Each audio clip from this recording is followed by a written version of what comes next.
Okay, we're going to do some housekeeping rules. If you need to use the restrooms, we will have a break after Doc's presentation, but if it's urgent, just go to the back and slip out quietly. I just want to share with you, Dr. Wallach has amazing ears, and he can hear pens clicking, water bottles opening and cracking, and that has to be a no-no. So anyways, just kind of a heads up. Again, the bathrooms are out the hall and to your right all the way down to the end. And please silence your cell phones. Turn them off. We do not want any phones ringing during his presentation. And after his presentation, we'll take a small break. And at that time, you can use the restroom. You come back. And during that time, you're welcome to purchase some books. There's some books at the back table. Epigenetics is $25, and Dead Doctors Don't Lie, age 20. And those are must-have books. And so, I guess I'm one. And then we're going to have some door prize drawings. Raise your hand if you're a guest. Oh my, that's awesome. Wonderful. Yeah. I think we have more guests than distributors. That's the way it should be. So, okay, we have lots of door prizes we're going to give away to guests. So if you're a guest, I hope you got a ticket. If you did not get a ticket, raise your hand, please. Okay, I guess we got it taken care of. I want to thank a few people who have made this event possible. First of all, we want to thank our one and only Dr. Joel Wallach for coming here and this is an honor to have him here. And so I know you're in for a great evening of information that is going to be, your jaw's going to drop. And hopefully you will take home with you some changes that's going to enhance your life. Okay? I want to thank Ted Anderson. Ted Anderson is the man that makes this place happen.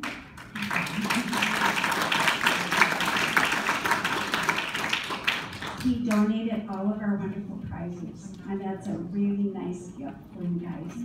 Also, I want to thank my husband who helps put this all together, Lori, who lives in Minnetonka and was able to get this room for us, and let's see, Pam for registration, and Sue, and Steve in the back corner who's collected your money.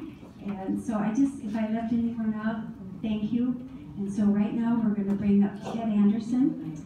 He is local, and he has Genesis Communication Network, GNC, in Burnsville. Right. Is that correct? I can't believe it. You guys are wonderful. Thanks for coming out tonight. It's wonderful to have a full room like this. We should have it to the other side too, don't you think? I mean, we honestly, Rose right at the end, everybody's rushing to get in here. Typically, it's hard to fill a room, but we've done it, and this is just great. Just in case you didn't hear, the mic was shut off. Bathrooms are down the hall. You probably already know where they are. Dr. Wallach really appreciates it if you can just be super quiet during the lecture. We don't want to have anybody miss any of this information. There are books. Dr. Wallach had published his last and latest book is Epigenetics. It's there. Great reference tool. I mean, I can't believe it, Doctor. Things like this thick, you know. But all of that research that he's going to be talking about on the screen, you'll find it in the book back there. It's $25. He also has his book, Dead Doctors Don't Lie, which Rose had mentioned. That's $20. That book and CD had sold over 350 million copies. 350 million, believe it or not. It's that popular. Anyhow, Dr. Wallach, off the top of my head, I couldn't read his entire biography. I mean, this man has been nominated for Nobel Prizes, has been awarded prestigious awards. The first person to find cystic fibrosis in monkeys. I got a call at the end of the hall over here, and they're asking me if I wanted to donate to a breast cancer thing. I said, look, lady, I don't know if you know this or not, but I have the man who fought the FDA so he could say that you can prevent breast cancer just by getting 200 micrograms of selenium. And he's right here, sitting in this room. I was trying to tell her she should be here. She hung up on me before she... Oh well. So, without any further ado, because this is going to go for a while, Doc, right? We got a good lecture coming.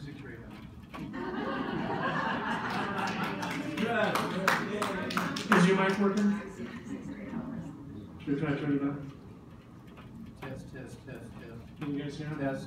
No, I hear you. Yeah. Test. Yeah. Test. There we go. All right, let's get Dr. Joel Wallach up here. Give him a warm welcome.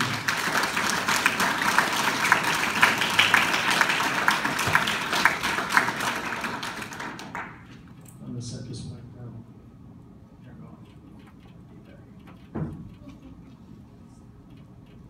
Okay. Thank you again.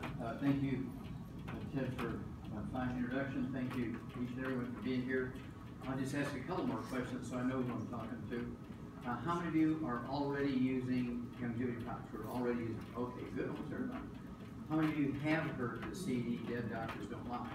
Okay, good. That's 89%. I have to tell you, Michael Jackson sold 72 million copies of Thriller. We've sold 350 million of dead doctors don't lie. Are there any healthcare professionals in here tonight? Okay, what do you do? Nurse. I love nurses. Without nurses, doctors would kill more people. Anybody else over here? Okay, over here. What is it you do, sir? Okay, love you. Chiropractors don't kill people. Yes? Rossiter system. What is that? It's a system that working helping somebody get out of muscle pain using a stretch system. Okay. Muscle body work kind of stuff. Thank you for being here. Nashville, okay. Very good. Where did you go to school? Clayton College. Clayton College, excellent. Okay. Anybody else? Okay. Oh, yes. Social work. Social work. Okay, we need lots of that right now. Okay. What you're going to see is about 25% of the presentation I gave in the United Nations August 7th of last year. We're going to have a challenge. So if the baby squeaks too much, it's got to go out there. And please don't stand in front of the door of the squeaking baby. You got to go to the chair. Okay. And so you're going to see this presentation. I'm starting with genetics. Like I said, it's about more than half of the way through to this point. So I'll give it just a little bit of an introduction. There's thousands of failed medical theories every century. And the 20th century, 21st century are no different. There's thousands of failed medical theories. And you have to appreciate that some of them kill people. You go back 5,000 years ago when a alchemist or a sorcerer would come up with a bad theory, he might kill 100, 200 people in his lifetime. Today, when a doctor has a bad theory, he can kill 1 billion people. With all the social media, and it goes all over the world, right? So the first one we're going to look at, another couple of statistics here. How many of you saw that the Johns Hopkins story about 2 months ago? That the number 3 cause of death in America, of all deaths, the number 3 cause of death in America is medical mistakes. Medical doctors each year, by mistake, kill 251,000 Americans at 688 per day. Now, how many of you would go to Taco Bell if you know they killed 688 people per day from simple kitchen mistakes? How many would fly commercial airlines like American Airlines if they killed 688 passengers per day from simple navigation mistakes? You never get on a plane. So why do you keep going to doctors? I find that amazing. I must go to my doctor. It's kind of like Count Dracula, come to me. And people will come because of insurance. I know he killed my mama and 2 of my kids, but I can't afford to do it without the insurance, so I have to use insurance to go see the doctor. Bam! You're dead. The number 1 cause of death in America is proactive treatments by doctors. That came out February 5th, 2007. It was actually a full front page news story in every newspaper in America. And the study was done by the Center for Disease Control, a federal agency that tracks this stuff. It was published in the Journal of the American Medical Association, and also the Institute of Medicine, which is the ethics watchdog for the medical system. And all of them together, the data, and they listed these agencies as the source of data for the articles, were full-page articles in the newspapers, February 5th, 2007. They said, each year in America, medical doctors kill, injure, and infect 15 million patients in the workplace. Each year in America, medical doctors kill, injure, and infect 15 million patients in hospitals and clinics. Nobody gets a no-shit ticket, nobody goes to jail, nobody gets a parking ticket fine. Frank, I just killed 4 people today. Don't worry about it, I killed 8. Let's go to the country club and have a martini with the president. Oh, okay. There's something wrong with this picture. So the reason I'm here is to show you how to take care of yourself. How many of you have heard there are children will be the first generation Americans who do not live as long as their parents? How many of you have heard that? Okay, it's about 20%. The government and the medical associations for the past 10 years have been telling us that our children will be the first generation Americans who do not live as long as their parents. This is an F minus minus for 1,000 minuses for the medical profession. They have failed us terribly. They have failed us terribly. And so what do you do when an automobile mechanic fails you terribly, destroys your car? You go to him with your new car? No. You start getting parts from AutoZone and Pet Boys and do it yourself. You have a contractor who screws up your house and you want to kind of remodel a little bit. You call him back up? No. You go to Home Depot. You get the materials and do it yourself. You don't know how to do something, they teach you how to do it for nothing. You can go to a pharmacy with a prescription, get the same test strips that doctors will use in a physical in his office, charge your insurance company $2,000. You get those same test strips for all of them together for a total of $4.50. You can do the same $2 physical for $4.50. And if you do have diabetes or arthritis, it won't show up on your permanent health record, so your insurance rates won't go up.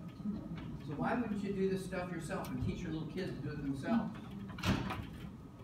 It's insane. I must see the doctor. Who taught you that? The doctor. Okay, let's start out with one of the most expensive failed medical theories in the 20th century is genetics. There's not a single disease that's transmitted genetically. There's not a single birth defect that's transmitted genetically. Genes determine your eye color, your hair color, your skin color, determines if you're going to be an XX female, an XY male. There's no diseases that are transmitted by genes. It was an overextension of the theory. It was a false theory. They spend trillions, not billions, they spend trillions of dollars trying to find a way to cure disease in the last 60 years and prevent diseases with genetic engineering. They spend trillions and trillions and trillions, maybe $100 trillion, billions and trillions. Can you name me a disease that's been prevented and cured with genetics? No. That's because there are none. It's a failed theory. Let's have a look at some. It all started with Charles Darwin, who recognized that dogs have baby dogs. And horses have baby horses, and simple observations like that.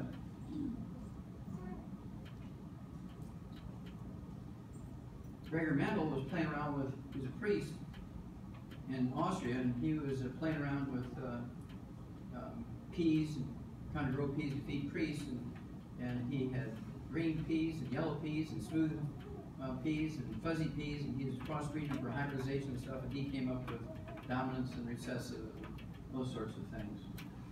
Yeah. And I'm going to ask you to please take the baby out in the hall. There's too much chirping for me. I apologize. And there's a lot of women out there. They'll be having to take care of the baby if you want to come back in.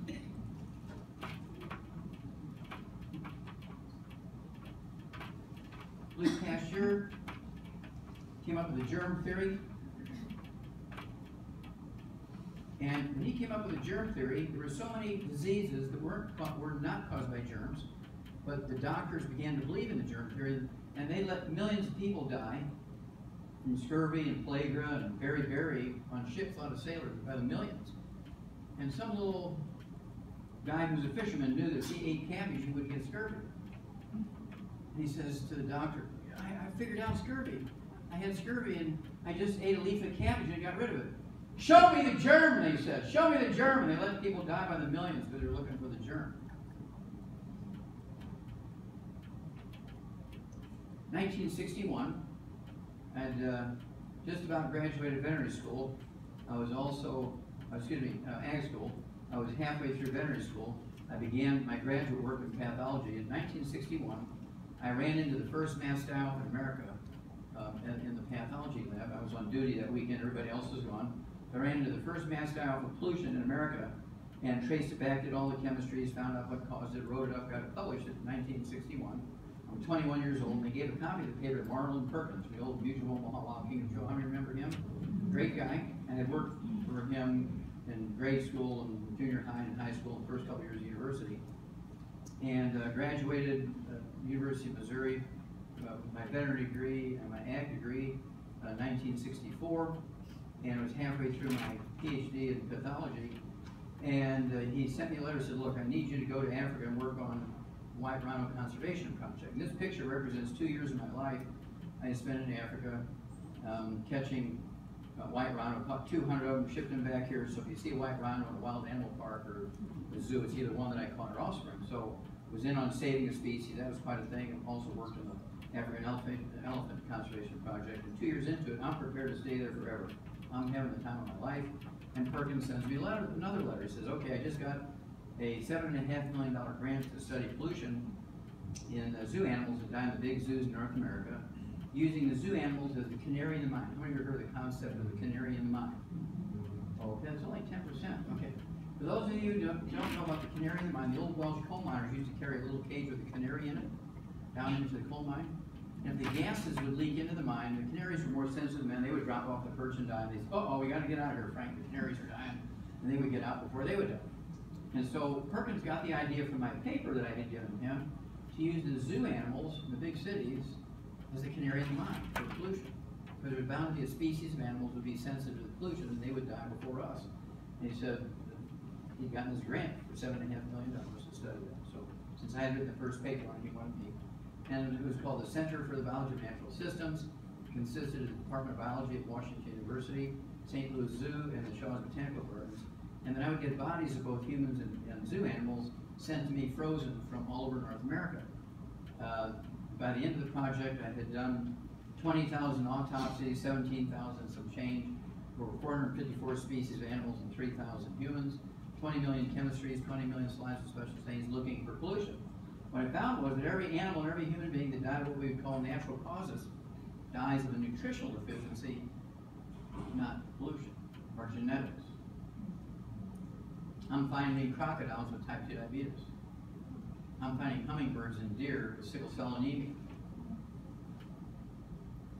So how does that happen? There's hanky going on there. No, it's just they were eating the same food. They're being fed the same food that we were, right?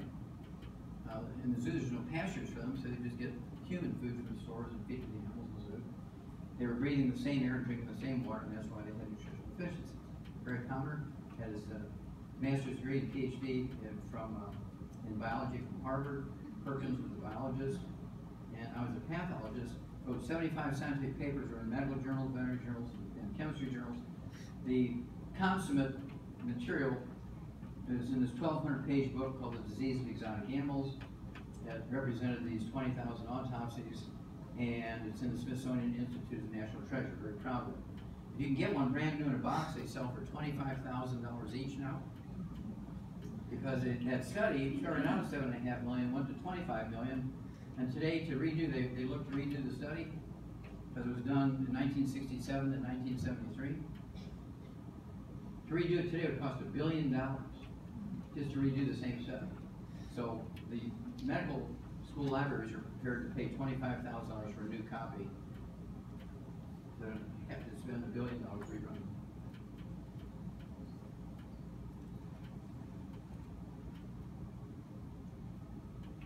By 1953, we knew the biochemistry and the analyses of genes and DNA and RNA and telomeres, little end caps and chromosomes. what we didn't know was the structure. And so they use that as an excuse as failing to be able to make genetically engineered DNA and genes, but they didn't know the structure. Well, by 1962, 1953, these guys, an American, James Watson, a British guy by the name of Francis Crick, they together proposed that the structure of DNA was a double helix. Everybody kind of laughed at them. By 1962, everybody who was working on it proved that they were correct. They got the Nobel Prize. And James Watson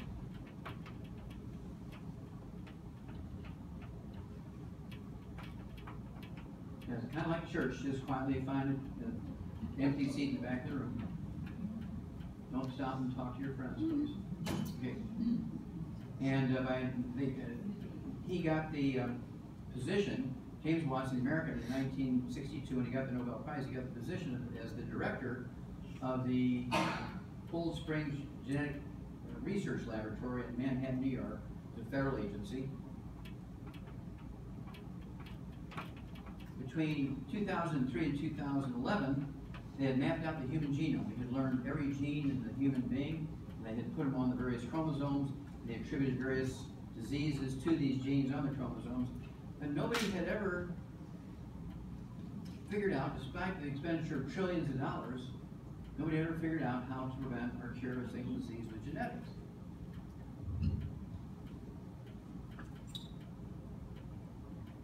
Now, how many of you heard of sickle cell anemia? It's supposed to be a genetic disease in black folks, but it occurs in white people too. And white people, since it's a genetic disease in black people, and white people, they call it thalassemia.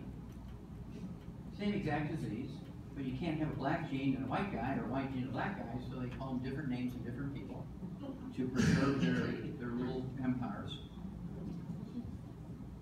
And I ran into it in deer and African antelopes and hummingbirds and things like that, and I'm thinking to myself, uh-oh, this isn't genetic. Thalassemia is the name given to in white people.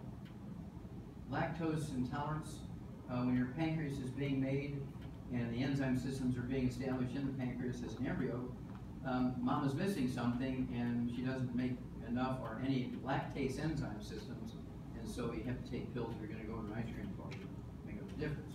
Type 1 diabetes is the same thing. It's not a genetic disease. It's an inborn neurometabolism. Mama's missing something with these beta cells. And these pale areas here, the island of Langerhans where the insulin is made, these purple cells are where the enzymes are made. There's two different pieces in the pancreas. The purple cells were the endocrine hormones, and also the endocrine enzymes are made to digest food and so forth. And that pale area, they're beta cells that make insulin. Well, if she's missing things when those beta cells are being formed, instead of having 500,000 in each island of Langerhans, 500,000 were supposed to be, she might only make 50. Barely enough insulin to make a 3-year-old happy. By the time they get to be 5, 6 years old, that's when they start diagnosing type 1 diabetes, because they're too big for that little amount of insulin. Then you have to take insulin shots to make up the difference. Totally preventable. Epigenetics, how many of you heard of the word epigenetics? Okay, that's about 20%. Okay, epigenetics is the science that's taking the place of genetics. In 20, 25 years, you'll have a great grandbaby come to you, Grandma or Grandpa, tell me about genetics. You'll say, genetics? We have to look that one up or Google it because I don't even know what that is. Okay, it's going to be gone. Because it only has to do with eye color, hair color, skin color, your gender, your genetic gender, and that's about it. The rest is epigenetics, and I'll show you that in a minute. The subtitle is The Death of the Genetic Theory of Disease Transmission. We have some of those back here. And that's me in 1977 when I found that first non-human case of cystic fibrosis in rhesus monkey. Black Gene Lies. This book was paid for, and research was paid for by Creflo Dollar, Pastor Creflo Dollar. How many of you have heard of him? From Atlanta, Georgia, okay? And I met him in 1991. His daughter, his 11-year-old daughter, had terrible asthma. The doctors at Emory University told him that she had a form of asthma that was a genetic form of asthma in black kids, and she was going to die before age of 12 because she was having a crisis like 4 times a day, and things were getting very bad. They said, we can't help her. She's not responding to the maintenance medication. She's not responding to the emergency medication because she got a genetic disease. And so Andrew Young from the Civil Rights Movement, whom I re-grew his knees, he was able to cancel his surgery and rebuild his knees. He introduced me to Pastor Dollar, told me the story. I said, okay, with all due respects, Pastor Dollar, the doctors are lying to you. There is no such thing as a genetic form of asthma in black kids. The reason why your daughter's not responding to the maintenance medication, the emergency medication, she's not absorbing it. You're not what you eat, you are what you absorb. How many of you have heard of people who say, oh, I got these terrible headaches, I can take 2 bottles of aspirin and won't touch it? That's because they're not absorbing the aspirin. You gotta be careful. You get them on a gluten-free diet so they can absorb the aspirin. You can't give them 2 bottles of aspirin anymore because they're committing suicide, right? You can get them back to 2 aspirin. Okay, so anyway, they said, okay, we gotta get your daughter. She's only got a couple of weeks to live. They're correct in that saying, so we had to change everything very quickly. We got to get her on a gluten-free diet. No wheat, barley, rye, oats. Absolutely none of the bad stuff, fried foods, processed meats, oils, and gluten. And we're going to put her on the 90 essential nutrients appropriate for her body weight, 60 minerals, 16 vitamins, 12 amino acids, 3 fatty acids, and praise God in 2 weeks she was cured. But she was absorbing the nutrients. And there she is today.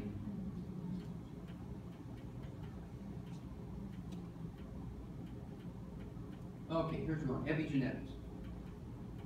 There are 4 groups of ducklings in this study, which was done over a 6-week period of time. They were done from the time of hatching through 6 weeks. There's 25 baby ducklings in each group, and they all came from the same mother, father. What we would do is steal the fur legs from their nest, leave 2 or 3 in there, take the rest of them, put them in the freezer, like you do frozen human embryos. Then you thaw them out, and they're viable to put in, and they'll work, they'll grow a baby. So we collected about 125 of these fur legs from this one little pair of mallard ducks, and we put 25 in each group of 4. And the only genetic difference was some of them were males and some were females. Otherwise, they had the same genetics because they had the same mom and dad. Mom and dad was fed the same food. Group number 1 was fed nothing for 6 weeks except chopped up iceberg lettuce. You see how big the 25 ducklings in group number 1 got. During the same period of time, we gave chopped up hydroponically grown barley grass without the seeds. We harvested the grass off the seeds. To group number 2, 25 ducklings in group number 2, same mom and dad. And you can see that the one in group number 2 is about 20% bigger. It's taller, longer. Look at the size of the feet and legs compared to the group number 1, size of the head. Group number 3 got Ralston Purina laboratory duck pellets that they would feed the baby ducklings to grow Peking duck dinners for Chinese restaurants, if you will. And you can see it's almost 3 times as big as the other 2 groups. Number 4, we call the baby Huey group. There's 25 in there, same mom and dad, same genetics. In this group, we gave them the hydroponically grown barley grass chopped up with the duck pellets. Which group most epitomized the maximum genetic potential for size? Group number 4. This is a very simple experiment. And because of this experiment, which was done in 1967, I'm considered one of the 2 fathers of the science of epigenetics. The other guy, a guy named Lipton, is from England, and he kind of theorized what was going on, but he never quite figured out how to do an experiment to prove it. High blood pressure in blacks is not genetic. Simple nutritional deficiency, you give the nutrients and the blood pressure goes away.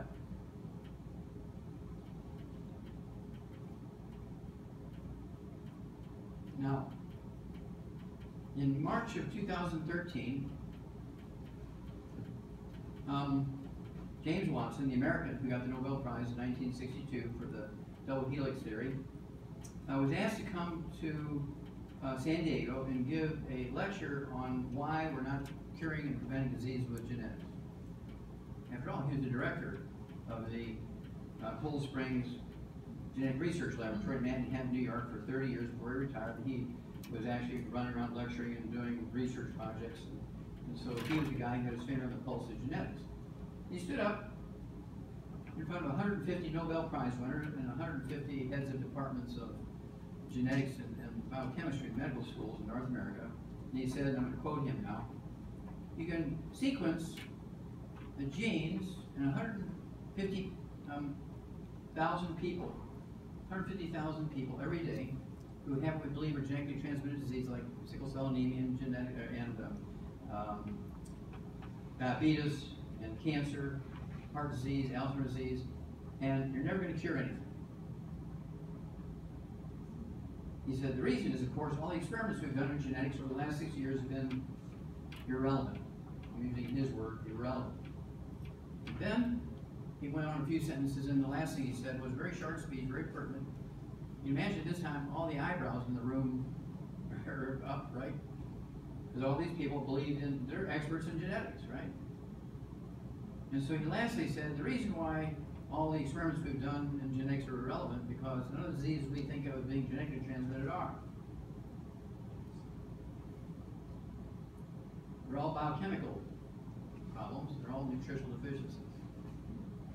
Now, he said that in 2013. I said it in 1971, and that's why my book is in the Smithsonian Institute. So, glad to see him catch up.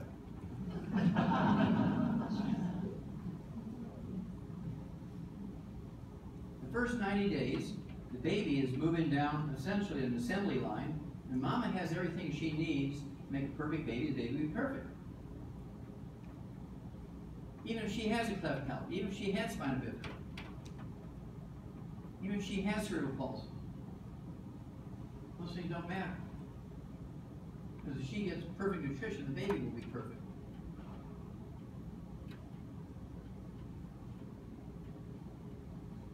So here's what I suggest to you. When you have couples in your family who are dating seriously, or getting engaged, or getting married, don't give them a $500 gift certificate. Do not give them towels with their initials monogrammed on. Don't give them linen sets to start their household. You put them on our auto ship within 90 cents of nutrients. And then you will not be a grandparent babysitting a special needs child. If you're prepared to leave everything to the throw of the dice, then you will be burying your kids and your grandkids. That's just the way it is.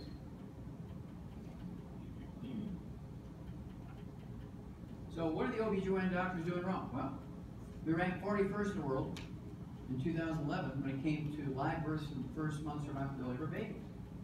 41st! We spend more money for healthcare than all the countries in the world put together every year. And what do we get for it? We're 41st when it comes to live births and first month survivability for babies. And that's because they don't pay any attention to nutrition. Most women, because of lack of instruction, it's the OB/GYN's responsibility. They're, I'm the expert in babies. You have to listen to me. But they never tell you to take the 90 cents of nutrients, a super duper preconception nutrition program, for a minimum of 6 months before you get pregnant. Most women don't take prenatal vitamins until they've missed 2 or 3 periods, and the baby's already damaged.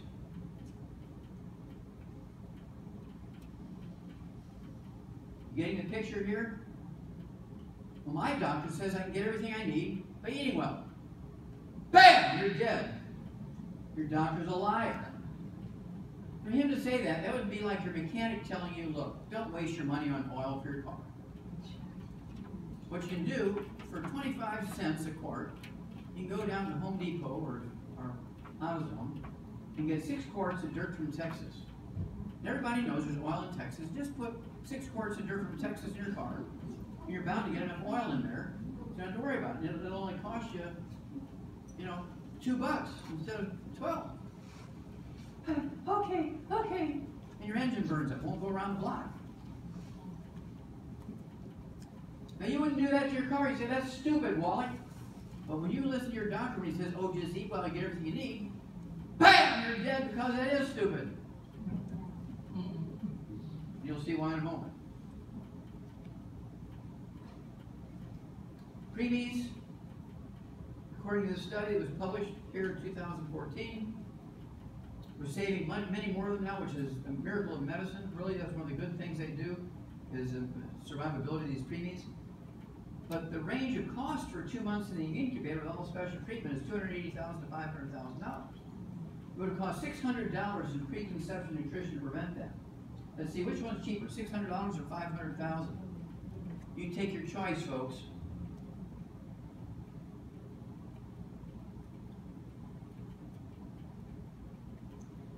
Multiple sclerosis, babies are born with it now and die by the time they're 2 years old. It used to be a disease of middle-aged people, 35 to 50 years old, when people were diagnosed with MS. Now babies are born with it. Because mothers are eating microwave popcorn, fried food, salad dressings, and things like that when they're in the early stages of pregnancy. And the free radicals, the trans fats, heterocyclamines, and acrylamides are damaging the baby's brain before they're even born.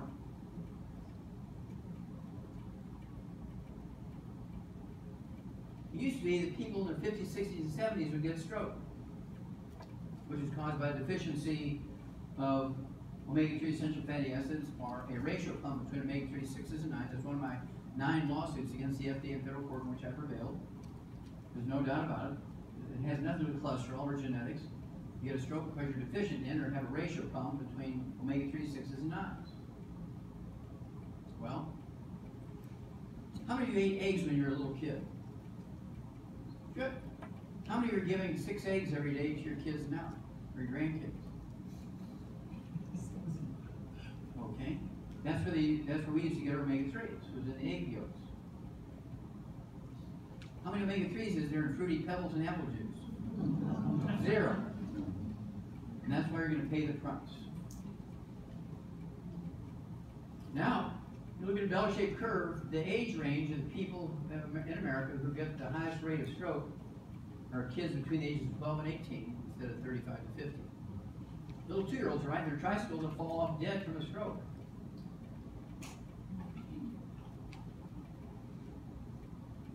Our children are getting rickets now, a simple vitamin D3 deficiency. Rickets, one of the most basic things. And that's because nobody goes outside anymore. The only exercise they do is with their thumbs. They can't name the first names of their 3 neighbor kids. Okay, because all they do is look into their little machines. They never go outside and play cops and robbers and cowboys and Indians and chase each other and tag and roll around in the dirt and weed the garden. And so you better be supplementing them, otherwise you're going to be burying them. Lupus, fibromyalgia, sarcoidosis are not autoimmune diseases, as Dr. will tell you. It's another failed theory.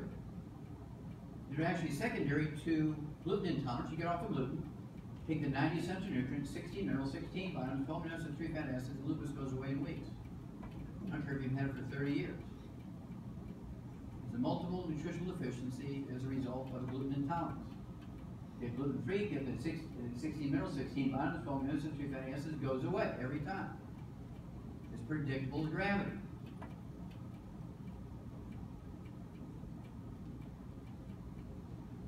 Down syndrome is not a genetic disease. It's a deficiency of a single mineral in the first duplication after the sperm fertilizes the egg. When the baby is a zygote, it's a 1-cell human being. When it goes from a 1-cell human being to a 2-cell human being, if you're missing that mineral, you have a high risk of being a Down syndrome baby. Well, I'll just eat well and hope it's in there. Now I can reverse them. And they're 2.5 months long pregnancy. Get into the 3rd month of pregnancy, you can't reverse it. Once they're born, I can add 50 to 75 IQ points to them, so they can hold jobs, work their own checkbooks. They can get driver's licenses and hold jobs and do great things. I've been the best man at many weddings where both the man and the woman were Down syndrome kids. You couldn't tell by looking at them, because when you give them the 90 essential nutrients and get them off all the bad foods, including gluten, they don't look like Down kids anymore, and you wouldn't believe it by their function.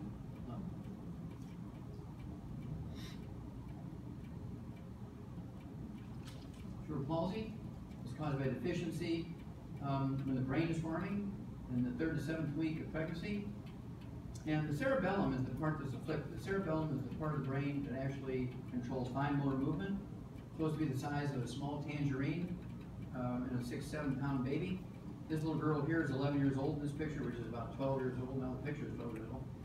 And her cerebellum is the size of a grape, of a tangerine. So you see the clamps holding her head in place. You see the clamps holding her neck and her shoulders back. You see the clamps under her arms holding her torsos back. Look at the clamps on her legs. She's catheterized. She just dribbles urine constantly.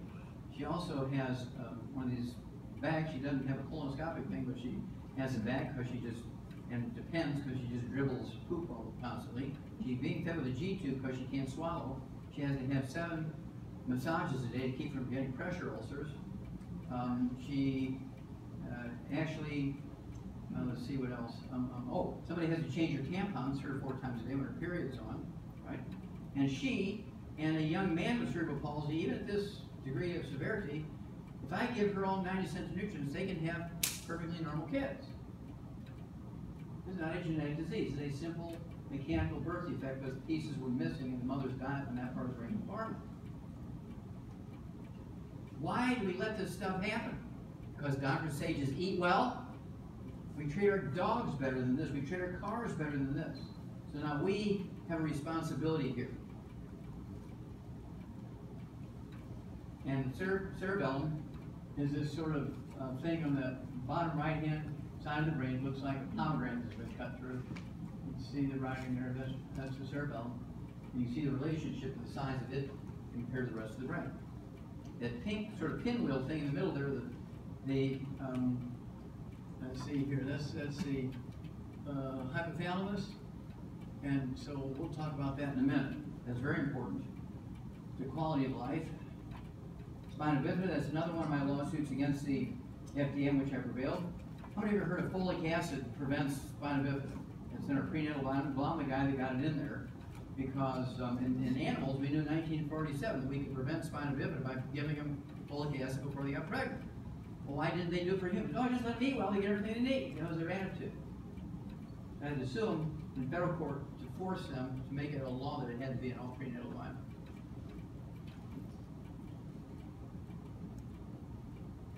So why are these Siamese twins still together? Okay. Well, that's because they, the one on the right is the one with the liver, the one on the left doesn't have a liver. They had to wait till the one on the left was big enough to get liver transplant. There's incomplete triplets. All these are caused by nutritional deficiency during the pregnancy.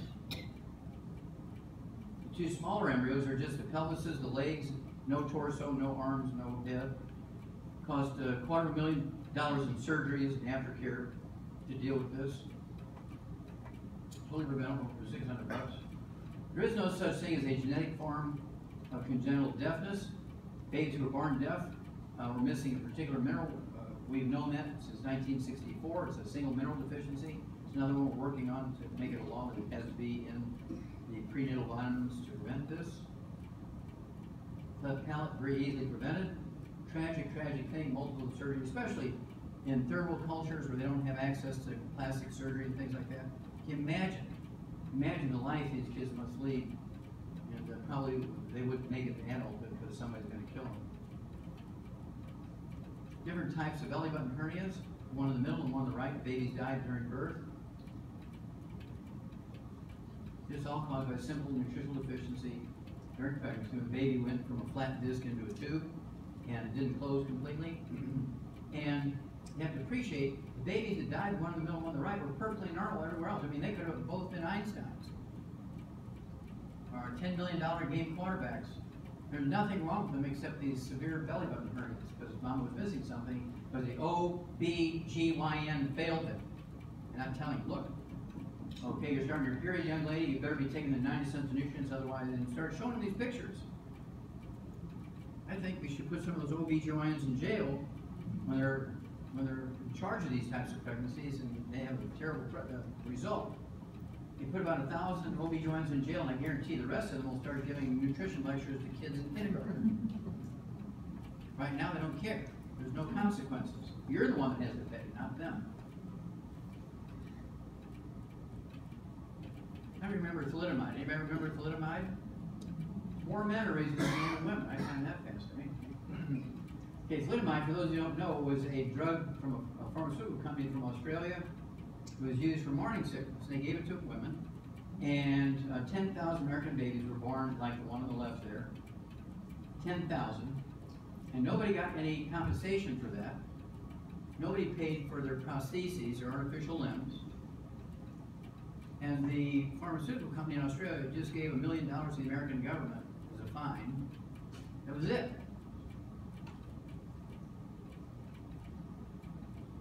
somebody needs to go to jail. Here's this microencephaly thing. I believe it's not due to the Zika virus, because on the average, well, for the past 1,000 years, every country would have about 100 microencephaly babies born. And these are sisters. One on the right is 10 years old. The little one on the left is 4 years old. And these pictures were taken long before the Zika virus came along. I believe it's a nutritional deficiency. And there's 900 women pregnant with the Zika virus here in America. Well, in the next couple of months, these babies are going to start being born. We'll see if any of them have microencephaly. The reason why there's all this hysteria, in August of 2015, a year ago, there were 4,000 babies born in Sao Paulo, Brazil. 4,000 born with this in one town in Brazil. Do you think it was from the Zika virus? I don't. I think it was another thalidomide kind of thing. They're probably giving them some kind of drug for something, or like Flint, Michigan, or something in the water. Something happened, but it wasn't the Zika virus, I don't think. So we'll see. We'll know here in a couple more months. I remember the Cyclops, from Greek mythology. Huge monster warrior with one eye in the middle of his forehead. Everybody was very fearful of him because he sits there like a cat gnawing the head off a rat kind of thing. And this is a baby cat, obviously a kitten with a cyclopic eye. Here's a sheep with cyclopic eyes, plural. So the eyes being on the side of the head where they belong, they're together. Here's a shark with a cyclopic eye. So when you have three different families here, we have a herbivore, sheep, we have a fishy guy, the shark, and we have a carnivore, the cat. They're all vertebrates. That's their only common thread. They're vertebrates. And they all got the same birth defect and the same nutritional deficiency. That's one of the bottom line pieces from my books in the Smithsonian Institute. Well, you know it's coming, don't you? The 6-month-old human baby with a cyclopic eye is alive. That big white thing above the eye is its nose. You notice there's no nose between the eye and the upper lip. The nose is above the eye.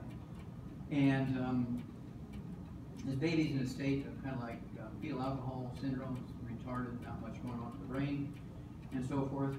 And because we supplement animals, there's 1 in 16,000 farm animals and pet animals that are born every year in America. 1 in 16,000 with cyclopic eye. In humans, it's much higher than that, because we don't supplement humans before 3 periods are gone, right? In humans, it's 1 in 250.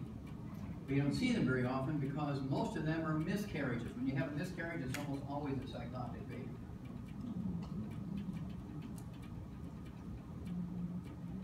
They used to appear in my autopsy table all the time. Terrible, terrible. This one baby was born with 38 major birth defects, was $5 million a year to take care of, just like that baby, that 11-year-old girl with cerebral palsy in a wheelchair. Costs you $5 million a year to take care of her. It costs $600 for that, all that. How many of you know, raise your hand if you know, that 85% of personal bankruptcies in America are due to medical bills? Anybody know that? Okay, everybody this side knows, and half the people on this side. There's one of my cystic fibrosis monkeys, 1977. When that came out, I was in every newspaper in the world within a month. It was a huge, huge, huge finding. And then, when I did the research, I found out that it wasn't a genetic thing, that I could produce it. I said, how many baby monkeys you want with cystic fibrosis? I can make it 1,000 if you want right now. I know how to do it. I did all my research and did my studies and everything, because I'd already done 20,000 autopsies before that, 20 million countries. So I knew what to look for. They had 3 years of frozen blood taken every month from all the parents, and they had 6 months of frozen blood every month from these babies. Had 25 of them. I got permission to do biopsies on the living ones. They all had cystic fibrosis, not related to each other. Obviously, environmental. Did all chemical studies. Simple nutritional deficiency during pregnancy. When I wrote it up to get it published, they fired me. Dr. Wallach. Everybody knows it's genetic. You can't say it's not genetic. Well, here's my data. Well, we'd be laughed out at the university if we even let you publish that. So that's when I went back to school and became a physician so I could take care of the kids, because I knew they weren't. They still love me here.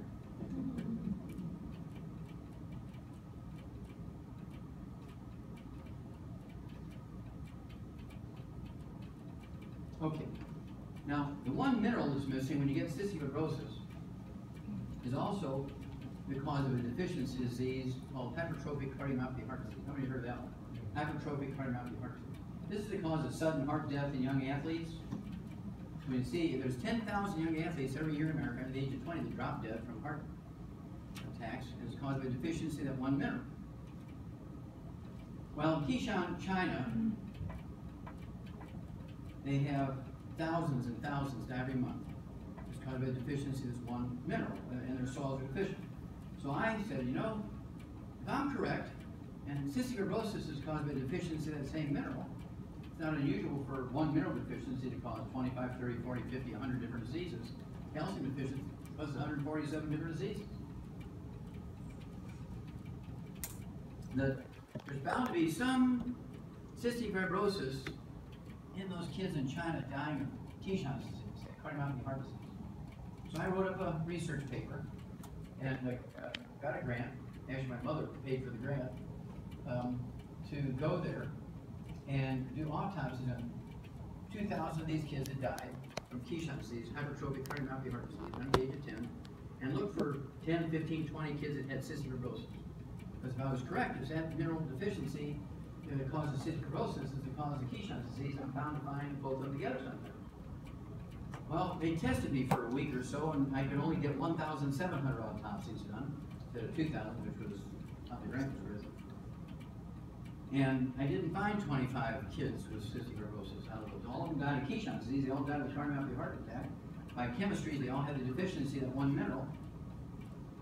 I didn't find 25 cystic fibrosis. I found 595, fully 35%. Documented by chemistry, slides under the microscope, and with the naked eye.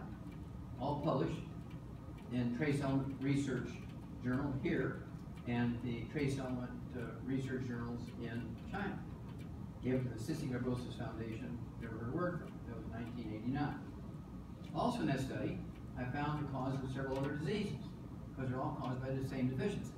Have you ever heard of SID, sudden infant death syndrome, crib death? And of course, doctors have one of those failed theories. They say, oh, these babies die because they're sleeping on their stomach.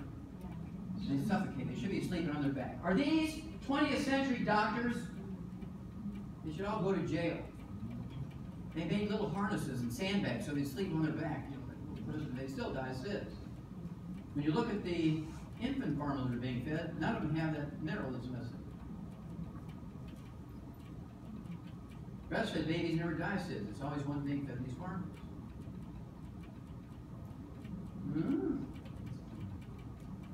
Isn't that something?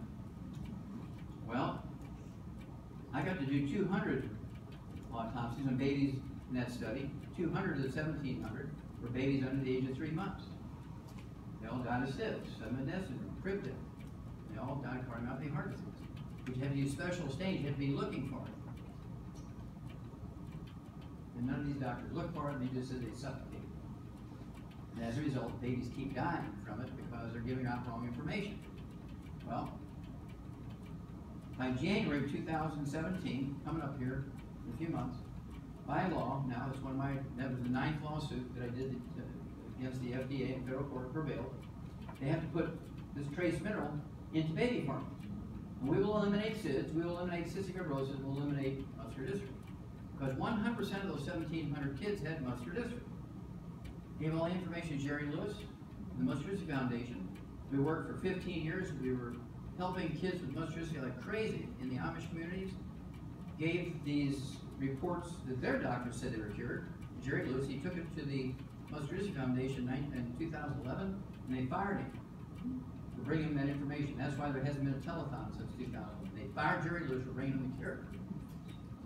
Somebody needs to go to jail here.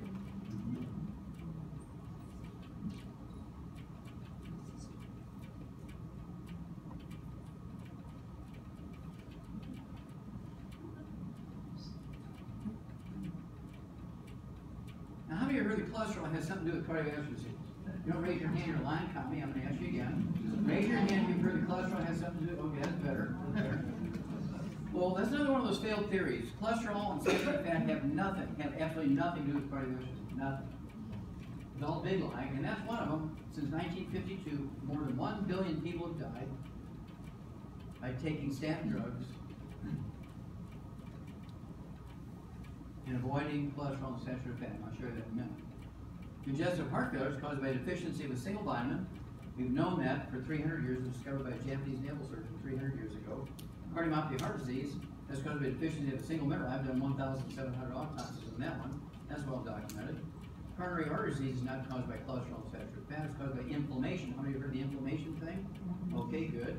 Well, inflammation is caused by eating fried foods, processed meats, oils, and gluten. It has nothing to do with cholesterol. Coronary thrombosis, I already told you, that's caused by deficiency or ratio problem omega-3, 6s, and 9s.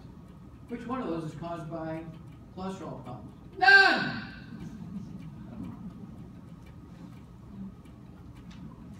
When do we get angry enough to stop going to these people? Because the worst possible hurt you can lay on them is stop going to them. You know, if somebody ruins your car, you stop going to them. You start going to AutoZone and Pet Boys, getting the parts and learn how to do it yourself. It's time. It's long past time.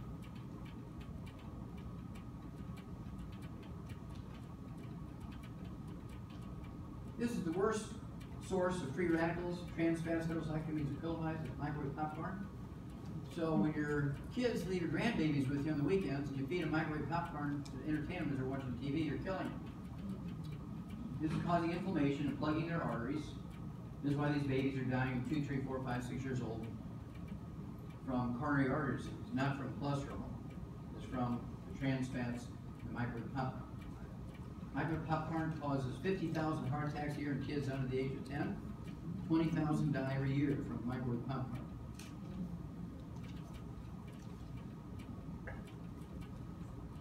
Now, how many of you heard of Crisco? Raise your hand. Well, Crisco started out in 1901. When the Navy went to a chemist, Wilhelm Naumann, who was a professor of chemistry at the University of Berlin, 1901. They said, look, we need a synthetic smokeless lubricant for diesel engines for German submarines. By 1904, he accomplished that. After the First World War, they didn't need it anymore, so they let him have a patent, which he sold to a British soap manufacturing company. They couldn't make soap. Well, they did make soap, but they couldn't sell it because everybody's making their own soap. So by 1940, they sold the patent to an American company called Procter & Gamble. Now you know about Procter & Gamble, make all the soaps and toothpaste and stuff like that, right? And so they bought it, and they made a great soap out of it, a hand soap and a laundry soap, and they couldn't sell it because everybody's making their own soap. So they decided, they looked and they pondered and they said, you know, we're going to have to make a cooking shortening out of it. Remember, this is a smokeless synthetic lubricant for diesel engines for German submarines. They're going to make a cooking shortening out of it. And they did. And they couldn't sell it because Grandma liked her lard and her butter and her cream and her eggs, which 12, 20, 30 generations of their family had been using. And so a guy by the name of Ansel Keys, who was the head department of medicine at the medical school at the University of Minnesota in Minneapolis, he was also on the board of Procter & Gamble. He was also on the board of the American Heart Association. He brokered a deal by which Procter & Gamble gave the American Heart Association, this is 1952, he gave Procter & Gamble, gave the American Heart Association $1.7 million in exchange for an endorsement that Crisco was a better way to cook, a healthier way to cook. They still couldn't sell it. Grandma didn't care what the doctor said. She was going to do it 20 generations before her did. So Ansel Keys goes to the top advertising agency in America and said, look, we're having this problem. We can't sell this stuff. We got an endorsement. There was no science. They just endorsed it for the $1.7 million, right? And he said, we need to find a way to sell this stuff. And they said, oh, it's very easy. You have to demonize what Grandma's doing and saying it's bad for her family. And then you have to give her a place to go that's like heaven. It's a beautiful place, as opposed to this evil place that she's in. And so they did an analysis of eggs and cream and butter and lard, and they found two common threads, cholesterol and saturated fat. They started demonizing cholesterol and saturated fat, and they weren't getting much traction. They sold a little bit more, but they really weren't getting the traction they were looking for. Oh, I forgot the heaven piece. He came up with the Mediterranean diet, which is the biggest fraud ever perpetuated against the American people. olive oil, coconut oil, margarines, mayonnaise, cellulose, cooking oil, pasta. BAM! You're dead. It got off into the other first world countries in Europe. 1 billion people have died since 1952, since it began pushing from complications of this. You'll see in a moment. Coronary artery disease didn't exist before Crisco.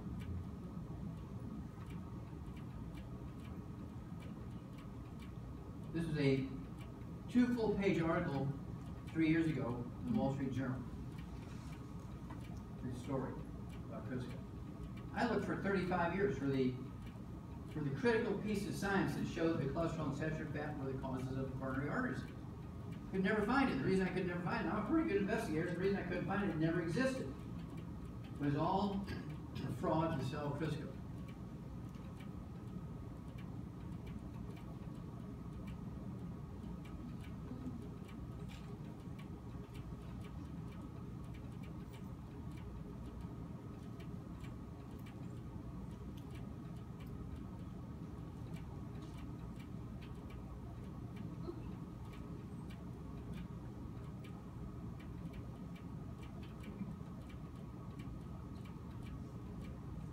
There's Keyshawn shining in the red. That's where I did my autopsy. It's 1,700, and it's caused by selenium deficiency. And my 9th win, we got selenium to be put into baby formula, as I said, and so we'll get rid of SIDS, and we'll get rid of cystic fibrosis and muscular dystrophy. And so I want you to, tomorrow, or maybe even tonight, if it's easy on your way home, I want you to look at the baby formulas, Infamil, Similac, Carnation, Gerbers. Look at how many minerals are in there. There's only 3 in 90% of them. There's 5 in 5% of them. No selenium in any of them. That's why we have the problem. Every kid that died of SIDS was on a formula. No kid that's ever been diagnosed with SIDS has been breastfed. And these are the sort of kids under the age of 10 that wound up on the autopsy table in Keyshawn disease. Fred Kern Jr., he's a professor of medicine at the Medical School, University of Colorado, and he was showing 6 newly graduated doctors how to examine seniors over age 65 because they were going to do their residencies in nursing homes. He saw this chart, this 88-year-old guy said, oh, this guy has lots of infirmities, let's go in there and talk to him. They go in there and the guy looks like he's 50. They look at his records and all his blood tests and physicals said that he was a healthy 50-year-old guy. And he says, this you? He said, yeah, that's me. They look at his birthday, he's 88 years old. So, okay, sir, what do you attribute your youthful looks and your healthy continence to? Guy jumps up, throws his shoulders back and his chest out and says, I eat 25 eggs a day. Now, that's not what Dr. Kern, one of these 6 newly graduate doctors, he didn't want them to hear that. That's just the opposite of what he said. It was the cholesterol thing. And so he said, okay, sir, why is it you're eating 25 eggs a day? Guy jumps up, throws his chest out and his shoulders back and says, because it makes me more studly.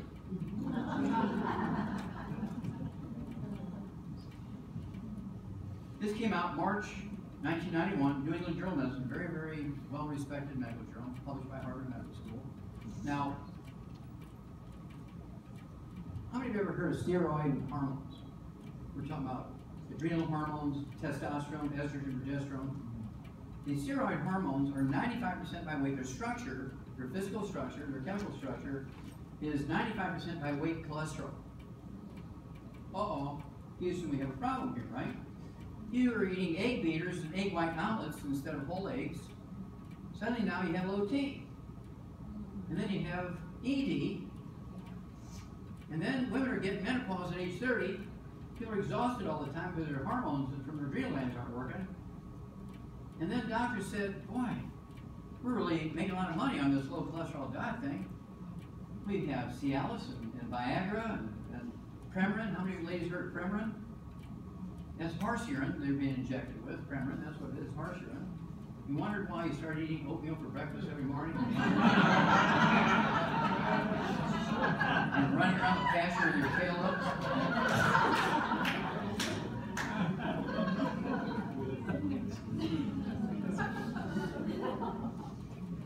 So they said, okay. And of course, the ones that take Cialis are really stupid. Have you ever seen that ad in the bathtubs on the beach? You have to be in the same bathtub to get it on. They're in 2 different bathtubs. I wonder if they didn't even know the birds and the bees. So they said, look, we're making so much money just on low cholesterol diet. We were pretty stupid. Why don't we have a drug that'll lower cholesterol? And every doctor will prescribe it, and everybody will say, gimme, gimme, gimme, because it'll prevent heart disease. And so they came up with statin drugs. 2 years later, we got a new disease that never existed, 47 years ago, even by another name. It's called Alzheimer's disease. Alzheimer's disease is a physician-caused disease. It is a cholesterol deficiency. It's not genetic in any way, shape, or form. It certainly has nothing to do with aluminum. But they're all failed medical theories.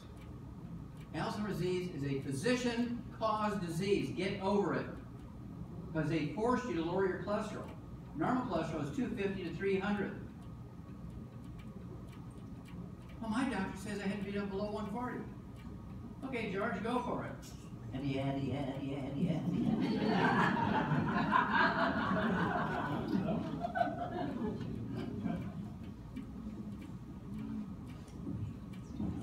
May of this year, the oldest person that could be found who was living said that she ate 3 eggs every day. I eat 6 to 8 every day.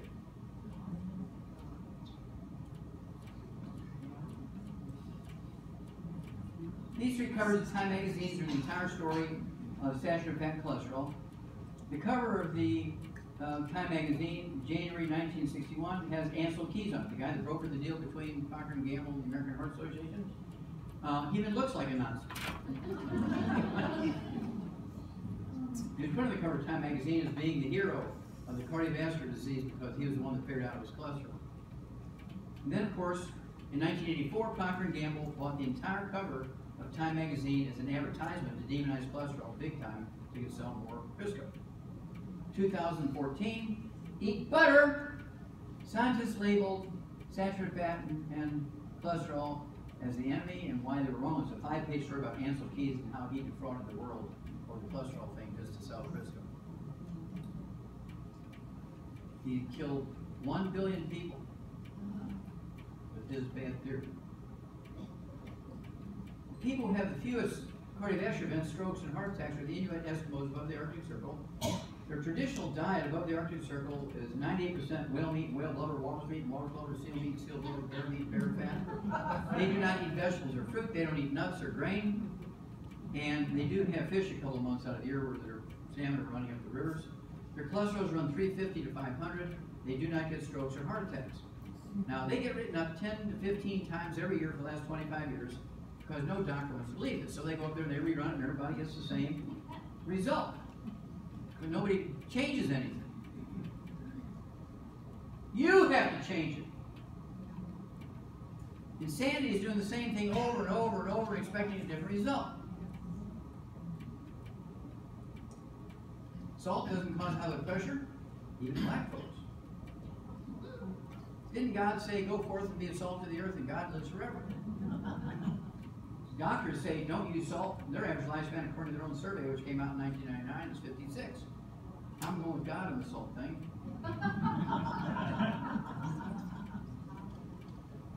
It has 2 very important essential nutrients, sodium and chloride. Your genes won't work without sodium. Who tells you to cut your sodium? Doctors. And you wonder why your life is screwed up. 1982, salt is the new villain. 2014, salt doesn't cause high blood pressure. There is no such thing as acid reflux. It really should be called lack of acid reflux. When you have reflux, because your stomach is not sterile and yeast and bacteria are growing in there, so when you eat fiber and carbohydrates and sugar, they immediately start to ferment it and create gas. And you belch and burp and bloat, you get reflux. Lack of acid reflux. Because you're on a salt-restricted diet. What is your stomach made? Stomach acid made out of? Chlorine, chloride, sodium, chloride.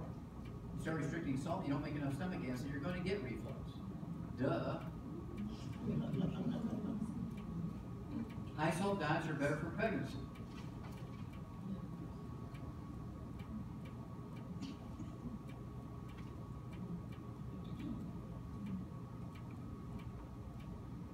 Now when I show you these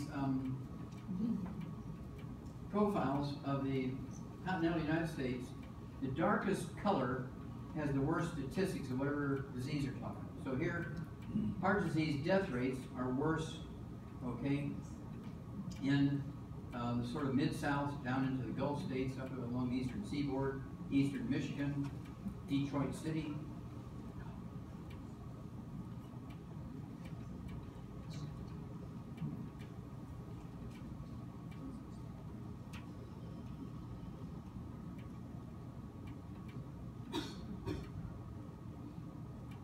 Science News came out, this lead article, good cholesterol not beneficial. Higher HDL, high density lipoprotein, high good cholesterol levels do not reduce heart disease or heart attack. Which heart disease is caused by cholesterol? None! Congestive heart failure is caused by deficiency in single vitamin. Cardiomyopathy heart disease, deficiency in single mineral. Coronary thrombosis is caused by deficiency of omega-3s. And coronary artery disease is caused by inflammation. Which one of those are caused by cholesterol? None. It's a false theory to sell Crisco. Get over it.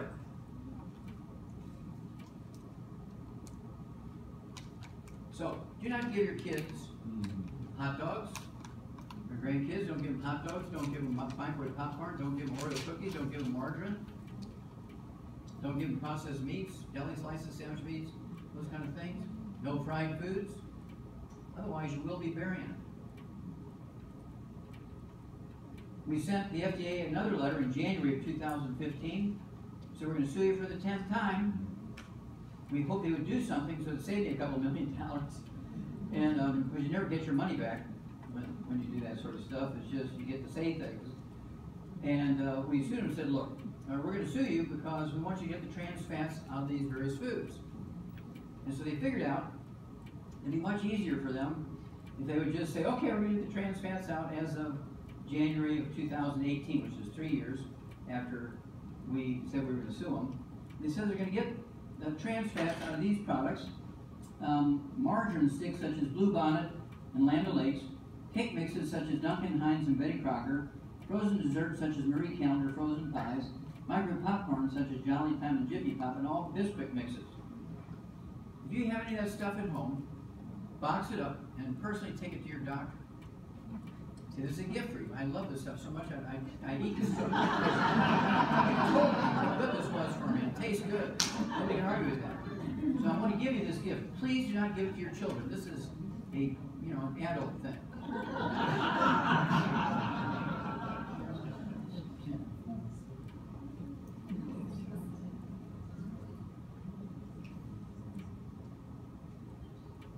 How many of you heard that exercise is good for you? Raise your hand. Bam! You're dead.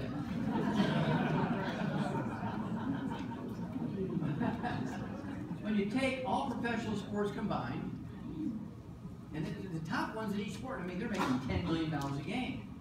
They're getting the best food, they get massages 5 times a day, they get to sleep 10, 15 hours a day, they would wake them up, they take a hot tub thing, and then they go play their sport, they go back to sleep, they're eating caviar, eating steaks, it was just like a crazy life. And yet the average lifespan of professional athletes, when you take all of them combined, is 62. Except for football players, it's 51. Now when it comes to longevity, in the last 100 years, there's only been one guy who lived to be 100 who's a professional athlete. And you would think they'd have the highest rate of longevity. Instead of an average of 75 like the rest of us, that you'd be 90 their average lifespan, and be half of them live to be 100. Only 1 in 100 years has lived to be 100. Librarians who sit and do nothing in the library, and the students carry the books. They're 50 pounds overweight usually, or more. They have 10% of 100-year-olds. No exercise. There's something wrong with the picture.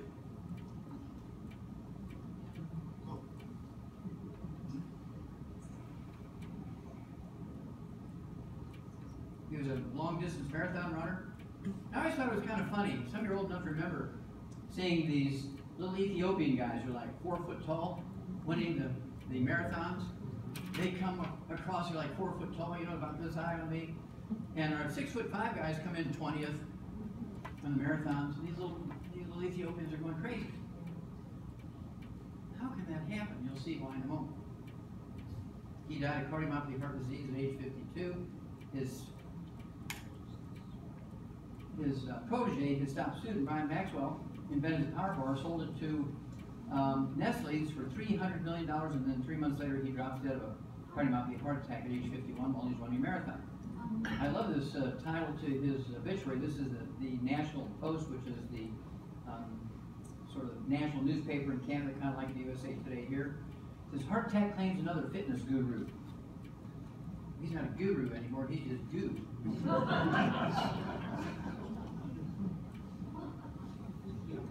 Reggie Lewis, 28, captain of the Boston Celtics. He clapped with a cardiomyopathy heart attack. He didn't die.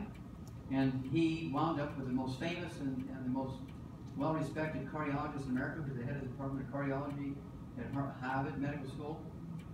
And he was told to just take his basketball for 5 minutes twice a day and just throw some underhand free throws. And he gave him a protocol with 4 pharmaceuticals for his heart. 2 weeks later, he drops dead from a second cardiomyopathy heart attack because the doctor didn't give him 1 capsule of insulin.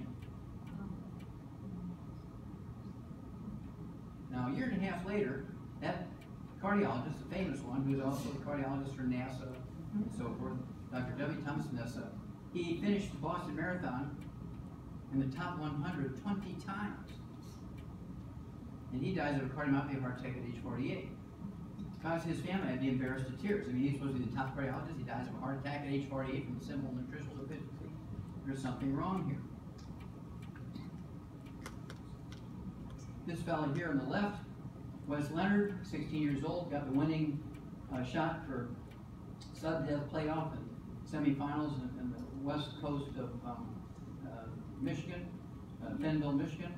And this is his 4 teammates on the court lifting him up, and the bench just had barely stood up to rush out there and give him a hug and high-five him and everything. He drops dead in front of 10,000 people in the arms of his teammates from cardiomyopathy heart attack. Simple deficiency of a single minute. And the medical examiner who did the autopsy said he died from stresses of athletics. He didn't read my paper from 1989, did he?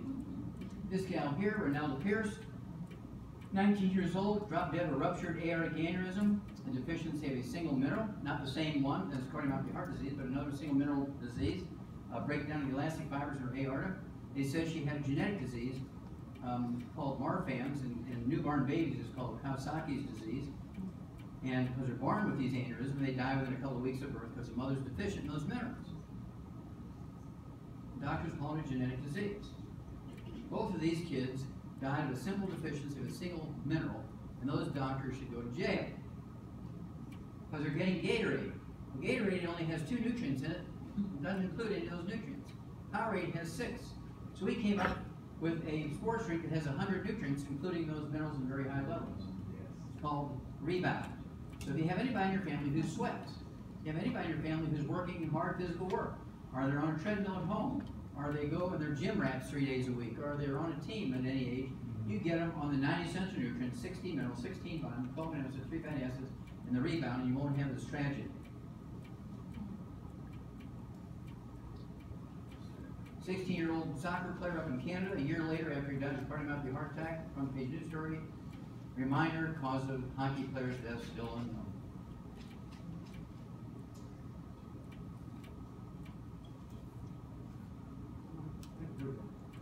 Now these 17 kids were in front page stories this year, and they all died of cardiomyopathy heart attacks.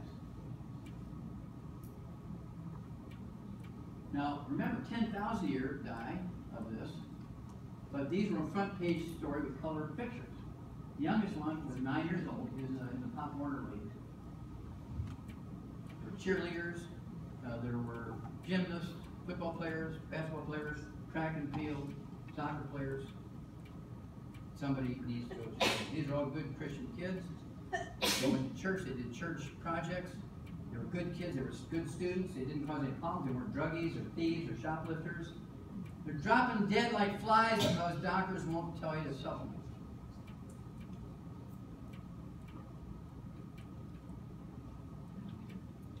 These are all nutritional deficiencies. This guy was a surgeon and also a professional soccer player, and he died of a cardiomyopathy heart attack at age 57. Thank God he has a sense of humor.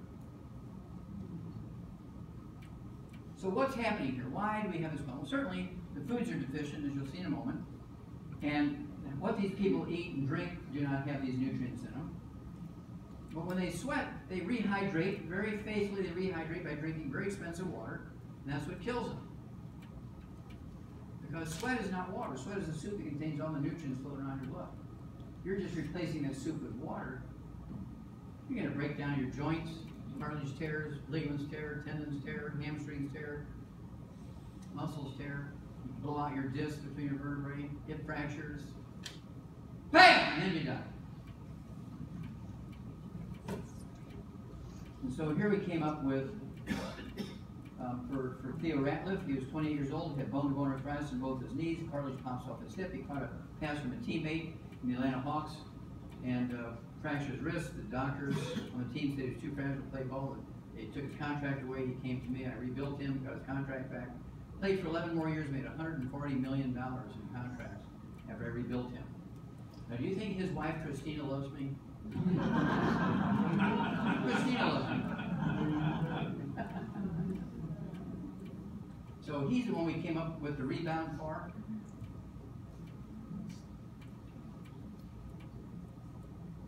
And he's a spokesperson for us, as you can imagine. Now, we're going to spend about 5 minutes on this because today's a front page newspaper story on the USA Today, big story. It's a military story. It's a bathroom story. It's an everyday story. There's 700,000 registered transgenders in America. There's 50,000 transgenders in the military. They're serving with honor for their country. This is not a choice. This is a congenital event. Okay, this happens to these kids in the 3rd week of pregnancy. Remember I told you about that hypothalamus, that little pink thing? Mom is missing something, and that's forming. That tells you who to accept as a sex partner. When the sperm fertilizes the egg, it's immediately determined if you're going to be an XX female or an XY male for your equipment. But who you chase for sex and who you allow to chase you for sex takes 3 to 7 weeks to determine up here. And there's 2 different tracks. Everything's going right, everything's running on the rails, everything's right. As you'll see in a moment, when mama's not eating right, I see families where they have 6 brothers who are gay and 3 baby girls that are lesbians. And that's because mama's missing stuff and she lives in an area where these nutrients are missing. They're an alcoholic or they smoke. And I'm sure pastors and doctors, you see the same story where families have more than one person with a sexual aberration. It's preventable. So now I'm giving you the prevention. If you know how to prevent AIDS, you prevent AIDS. So now it's going to be in your hands here. You will not be able to unlearn what I teach you. You will not be able to put the genie back in the bottle. Every holy book, going back to Genesis, going back to the Old Testament, the New Testament, the Quran, the holy book for the Hindus and the Shinto, the Japanese, every holy book in the world, they talk about 2 things. Infectious diseases, we're looking at epidemics, plagues, leprosy, and homosexuality. There's no place in there, I believe, and I've asked many people, that talks about Down syndrome or cleft palate or spina bifida or cerebral palsy, all those kind of things which are easy to see. There's no mention of them in any of the holy books. They talk about homosexuality and infectious diseases. And I know these other birth defects occurred back then because kings used to collect these babies as kind of like baseball cards. They would trade them like baseball cards in formaldehyde.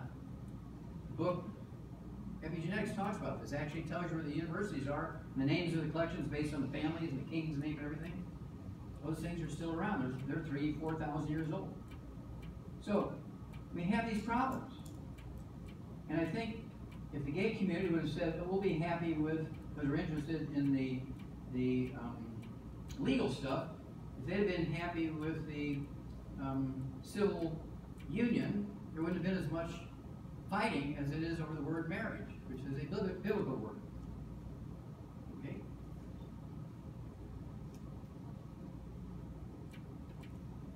There's 1,400 species of wild animals that are transgenders, gays, or lesbians. We know this because biologists get their PhD degree in animal behavior, and they go sit out there with cameras and they record all the behaviors and everything. In farming, anybody ever hear of free martins? Cattle and sheep and goats? They're transgenders and gay and lesbian. They call them free martins. It goes back thousands of years. Google free martin, one word, F-R-E-E-M-A-R-T-I-N.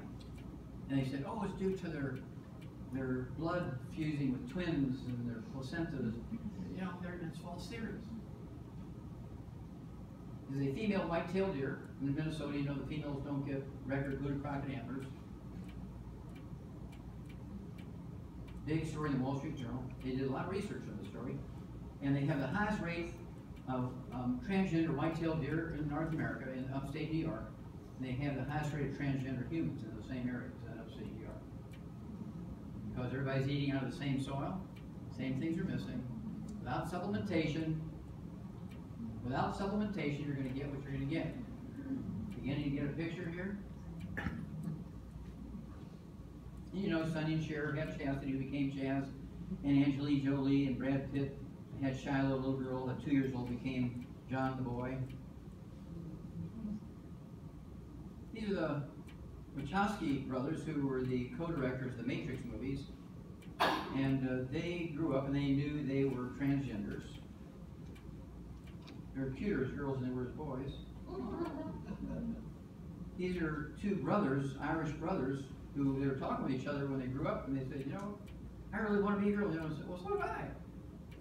So they were transgenders. They're kind of cute as transgenders, but they have all the equipment of boys.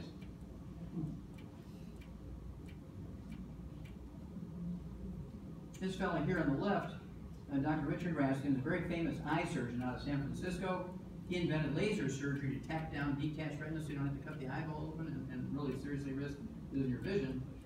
And he was also the top-ranked amateur tennis player in the world. When his youngest child reached 18 years of age, he went to Denver, Colorado, and became Renee Richards, the rep. And this is a 35-year-old story. It was in the newspaper every day for 3 years because Renee Richards wanted to maintain the world ranking as the top amateur tennis player.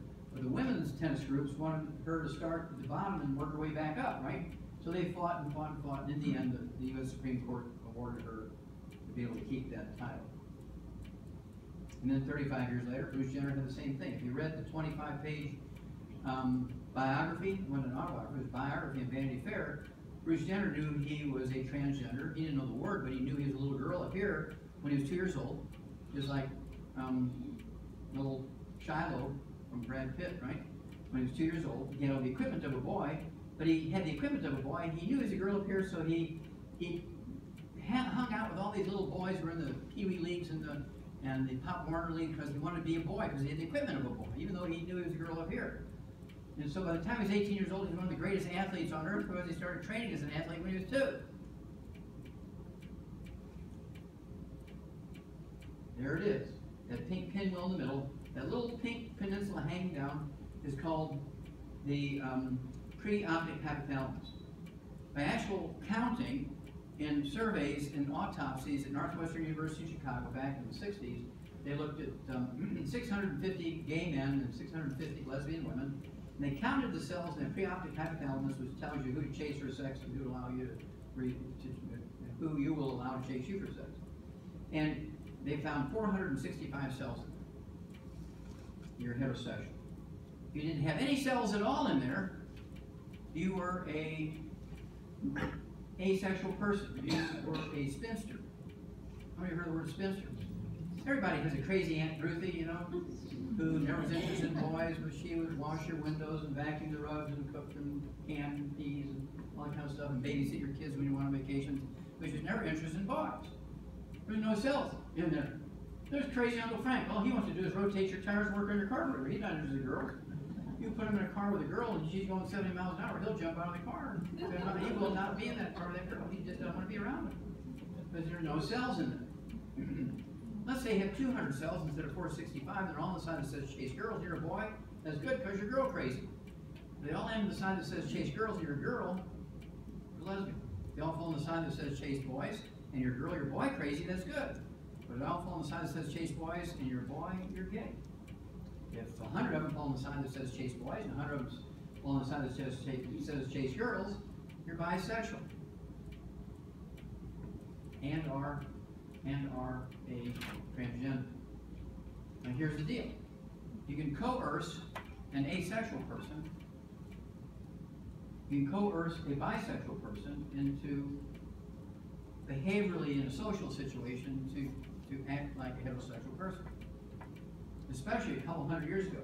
For a woman who was a spinster, you want to have a roof over your head and have food, you better grit your teeth and have babies and take care of a house.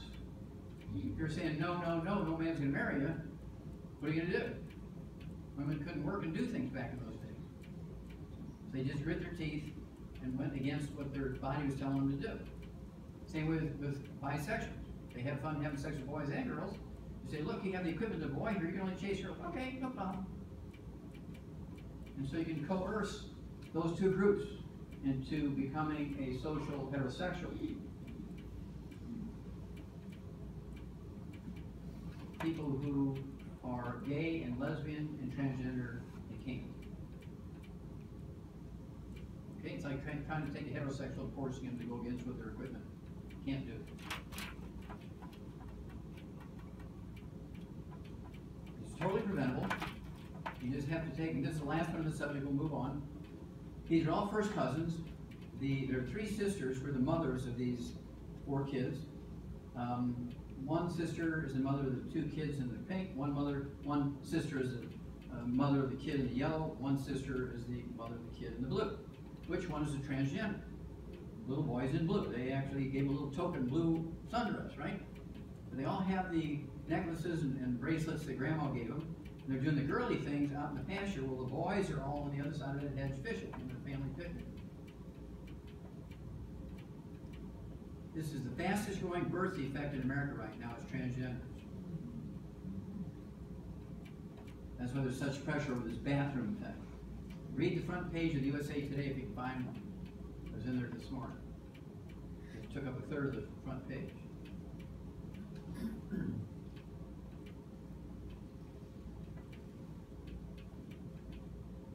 Okay. Have you ever heard obesity? Raise your hand. Now the theory, it's a false theory, but the theory for obesity is people are overweight and obese because they eat too much and don't exercise enough. How many of you heard that theory? Okay, good. That's a failed theory because we've been doing that for 125 years. What do we get for it? We're number 1! We're the number 1 obese nation in the world. 41% of our men are obese and 48% of our women are obese. 35 pounds over their ideal weight for their height. So if it's not eating too much and lack of exercises, what causes obesity? I want you to read this title up here. No end in sight for the obesity. What's that word? Epidemic. Now, epidemic is usually used for infectious diseases. When there's an epidemic of obesity, I mean the curve is just going vertical right now. There's so many kids that are overweight and obese. And the reason is the nutrients that are necessary to prevent that are no longer in their food. They're just not in there anymore. We'll talk about that in a minute. Doctors call this a rare genetic hunger disorder. They're so ignorant. I mean, there should be some kind of serious jail time for that level of ignorance. Experts are telling us that 70% of our kids under the age of 12 are overweight, 40% of our kids under the age of 12 are obese.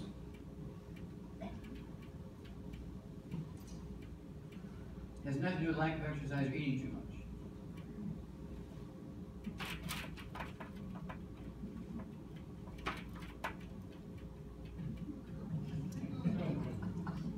This little 10-year-old Japanese kid is 100 pounds overweight. I want you to look at the cheeks. We'll talk about that rosacea in a minute. It's a very big signal of malabsorption. Now, how can he weigh 100 pounds or ideal if he can't absorb? Well, he can't absorb the nutrients, and the symptom of a lack of these nutrients is being overweight. Okay, this is Minneapolis, St. Paul, 1920.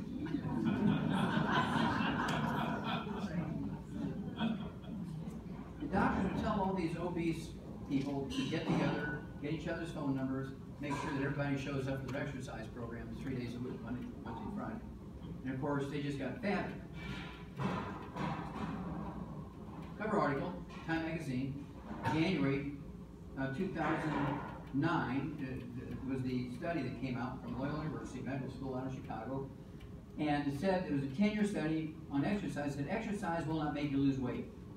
You're going to lose weight with exercise, you have to get your calories down to 500 calories a day and exercise, and you'll lose weight. But as soon as you come back even to 1,000 calories, which is about a third of what people eat in America every day, you're going to gain all the weight back because you didn't deal with that nutritional deficiency thing. I lost all the extra weight, and then I gained it all back plus 10 pounds. Well, the cover article, 8 months later, August 2009, cover story, Time Magazine, The Myth About Exercise, It Alone Will Not Make You Lose Weight. Same thing with pregnant mothers. They gain their baby weight. You're 65 years old. Why are you 50 pounds overweight? I had 3 babies, sir. This is my baby fat. I've been a gym rat for 3 years. I can't get rid of it. That's because she hasn't dealt with the nutritional piece.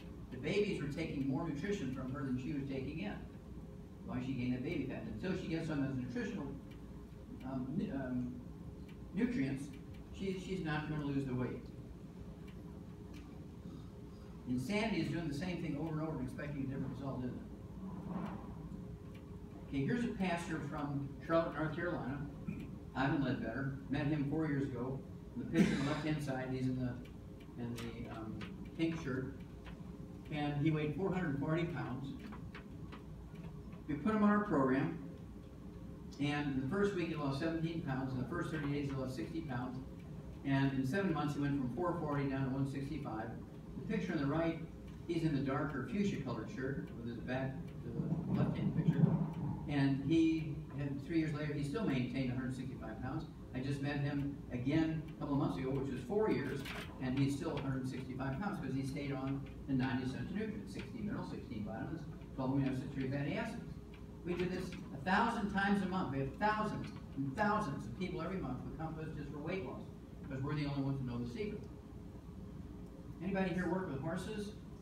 Okay, when they're deficient in these nutrients, they chew on the rails inside the barns, and people who don't know what they're talking about, they say, oh, they're bored and have nothing else to do, so they chew on the rails. No. It's called cribbing. It's a nutritional deficiency. The same nutritional deficiency in humans is called the munchies. Osteoporosis is not an age thing or a gender thing. Now that's a failed theory. Medical doctors said osteoporosis was a girly thing.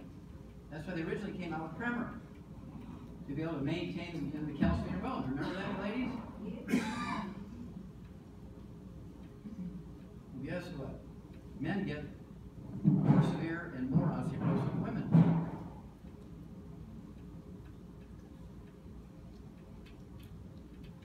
Uh-oh, there's that word again. What? Becoming epidemic of arthritis. Because arthritis and osteoporosis and osteopenia are caused by nutritional deficiencies of vitamins and minerals, and they're no longer found in your food. So the curve is now going vertical because they're no longer in your food.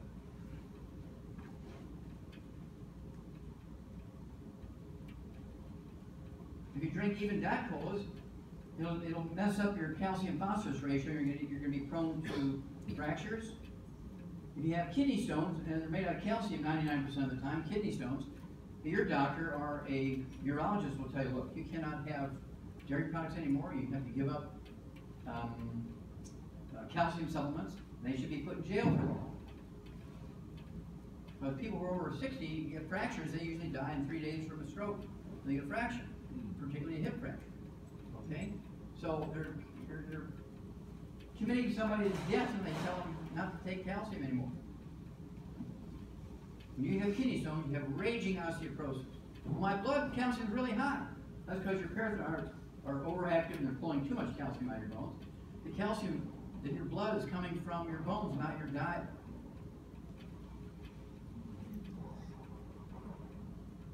You need to fire your doctor and take our 90 essential nutrients. You hear Harvard Medical School didn't want to believe me, so they did a study and they said, oh, Wallach's right. Osteoporosis ranks both men. Andy Young from the Civil Rights Movement, Ambassador to the United Nations. Also, he was mayor of Atlanta for several terms. I noticed him limping. We were talking about sickle cell anemia. He was limping. I said, what's going on, sir? All due respects. He said, I got bone arthritis. I had it for 20 years. I'm on 6 painkillers and I don't work anymore. I'm scheduled in 2 weeks for Emory University to give me knee replacement. That's the university that fired me. My sister goes to telling me to have a little fun here. So I said, well, all due respect, sir, I want you to cancel your surgery, because all they want to do is say, hey, we did the knees of the famous Ambassador to the United Nations, and the famous Civil Rights guy, and the famous mayor of Atlanta. They're just going to use you for an advertising thing. Give me 90 days. I'll rebuild it. He said, well, they say you can't rebuild a car. They say, sir, with all due respect, they're lying to you. Rebuilt him. He became a great friend. We do, and that's one of the reasons why I'm getting the awards of the United Nations because of him. One of the people he introduced me to is Alicia Jones. She was the center for the famous women's basketball team some years ago. Won the, I don't know, 2, 3 gold medals in the Olympics. And we're giving her an award, a plaque, because she tore her hamstring muscles and Achilles on the right side. And she was training for her 3rd Olympics. And we rebuilt her, and she went back, got her 3rd gold medal and everything. And so we're giving her an award on the stage, and we were behind a little bit in time. I said, Wallach, we need you to eat up a couple of minutes. So I said, okay, Alicia, I've known you for 3 years. I've always wanted to ask you a question, if I may. She said, sure, Doc, anything. We're in front of 1,000 people in Ontario, California. And I said, Alicia, I have to know this. She said, ask the question, Doc. I really need to know why a woman who's 6'5" wears 8-inch high heels.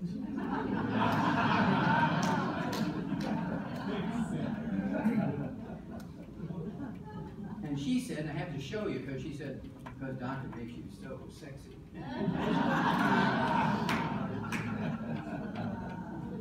And by the way, that's Theo Ratliff. You see his left-hand side there, that's Theo Ratliff. And she's actually taller than him in her high heels, and he's 6'11". Okay, this is from the Orthopedic Surgery Department from Harvard Medical School. They published this in the New England Journal of Medicine, July 2002, and they looked at 300,000 records of people who the previous year in America had gotten double knee replacements. They said, knee surgery is worthless for arthritis. But yet they will still give you double knee replacement if you let them. Don't do it! Give us 90 days, you will never get the surgery. Remember epigenetics. You give your genes, your DNA, your RNA, and your telomeres all the nutrients they need, and they will rebuild your bones, your cartilage, your ligaments, your tendons, just like we did for Alicia Jones, just like we did for Theo Ratliff.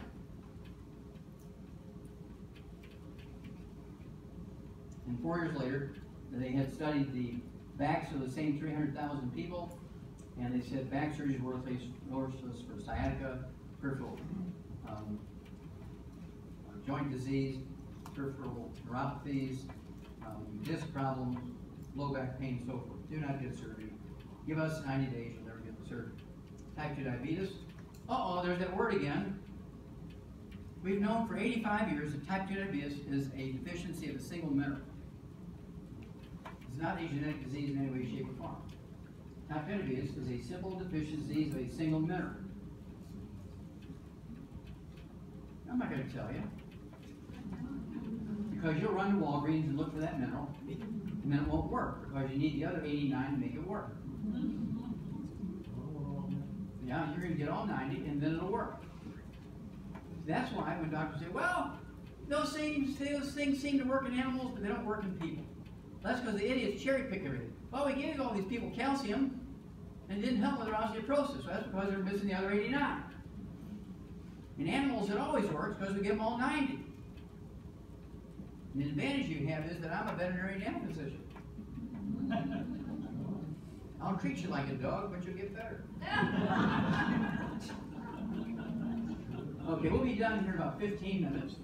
Okay, Pima Indians, this yellow band here is the range of Pima Indians. It's the western 1/3 of the mainland of Mexico. That line underneath the word P-man, underneath the I and through the P, is the border with the United States, aka also the border from Mexico with Arizona. 10% of the Pima Indians above that line, 90% of the Pima Indians are below the line. Their gene pool has not changed in 1,000 years. They live out in the middle of the desert. They live on nothing but lizards and cactus. There's no water there for crops. So nobody, even explorers, didn't stay there for 30 seconds. So there was no exchange of DNA, right? Even the other Native Americans stayed away.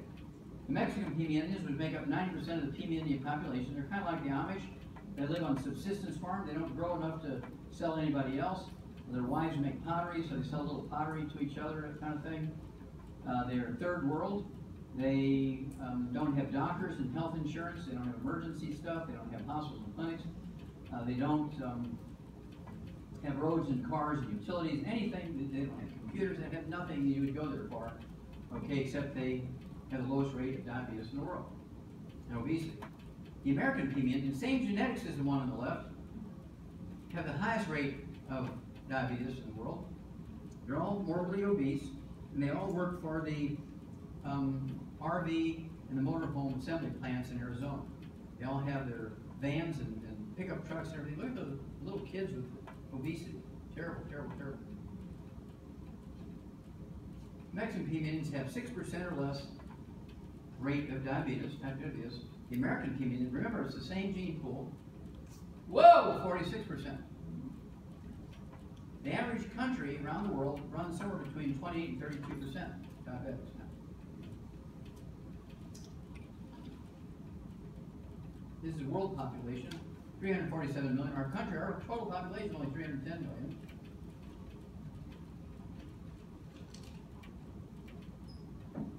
In March of this year, UCLA, University of California, Los Angeles determined that 55% of all California adults either have diabetes or prediabetes.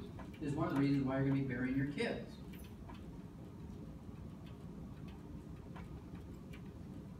Year-old kids are about the same size as 10-year-old kids used to be. Where blacks lose a leg to diabetes than whites. It's not a genetic thing.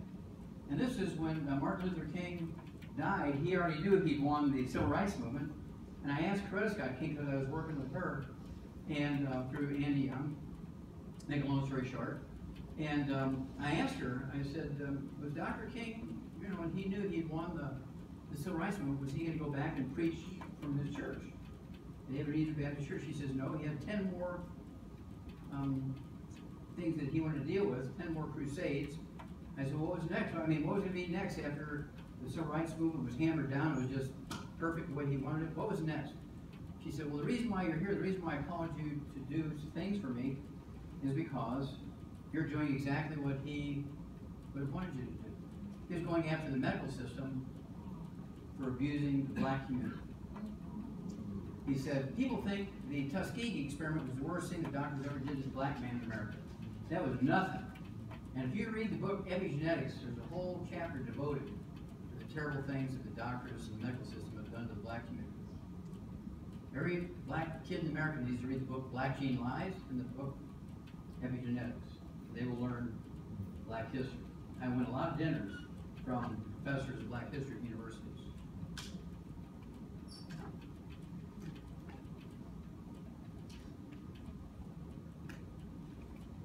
Cancer is self-inflicted. It's not genetic in any way, shape, or form.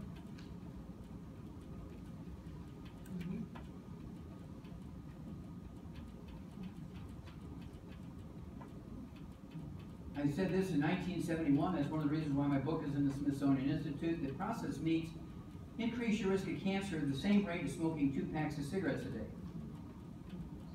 What if you smoke and you eat fried bacon for breakfast? You're going to get cancer. It's predictable as gravity.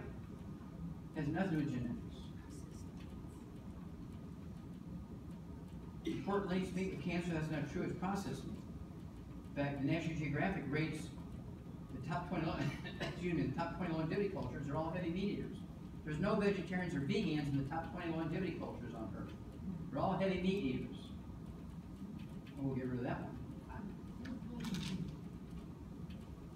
The first prevention of cancer was with selenium again.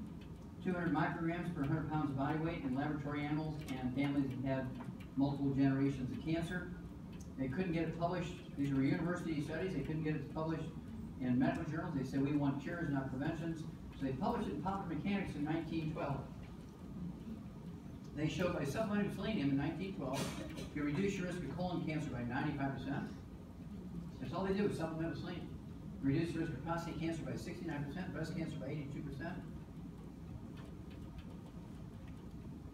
And the University of Arizona in 1996 reran the same study and did get it published, got the same exact results, and they published it this time in the Annals of Internal Medicine. High fiber diets don't cut colon cancer, another false theory. Well done meat, burnt fat does increase your risk of breast cancer, ladies, by 462%. Eat your meat cooked well done, very well done. You're going to increase your risk of breast cancer, especially eat bacon for breakfast, and you're smoking, that kind of stuff, you're going to get breast cancer. 462%. If you eat your meat cooked medium rare, which is a little bloody when you cut into it, you won't get breast cancer. My doctor said, cook it real well with an E. coli. Bam! You're dead.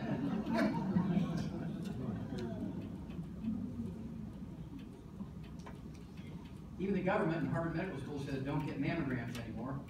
My doctor's insistent. And I want to believe that he's doing that because he's concerned about my health. It's okay. Here's what you do, ladies. If he keeps insisting for you to get a mammogram, and you're saying I really don't want to have one because I'm concerned about the risks and the dangers, say, look, doctor, if you can give me enough proof, I'll the safety, then I'll do the mammogram. He said, okay, do you want scientific studies? You want me to call a radiologist so you can have to talk to them? No, what I want you to do is put your testicles in the machine. I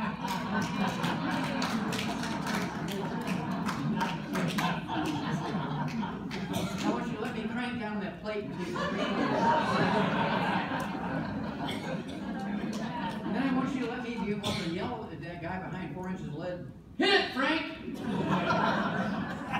If I can do all that, I'll get the mammogram. You know there'll never be another mammogram in America. Self-breast exams, don't ignore it. You need a self-breast exam to be way ahead. There's 4 of these billboards around the Beltway, the Eisenhower Expressway around Chicago, because they have the highest rate of colorectal cancer in teenagers in America. Because they have so many families on welfare and food stamps, all they're giving their kids is microwave popcorn and hot dogs.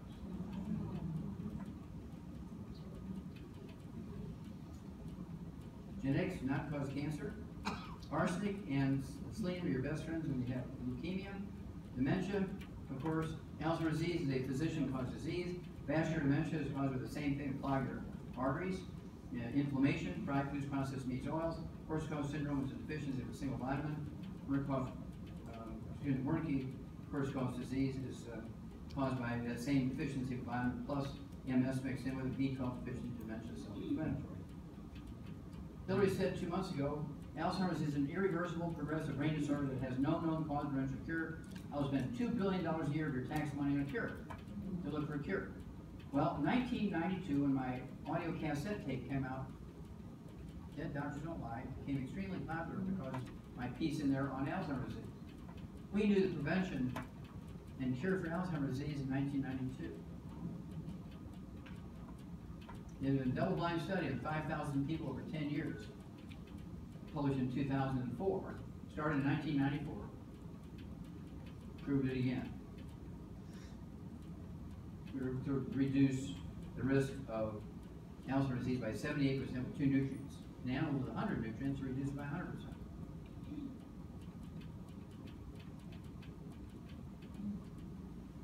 Read the book, listen to the CDs.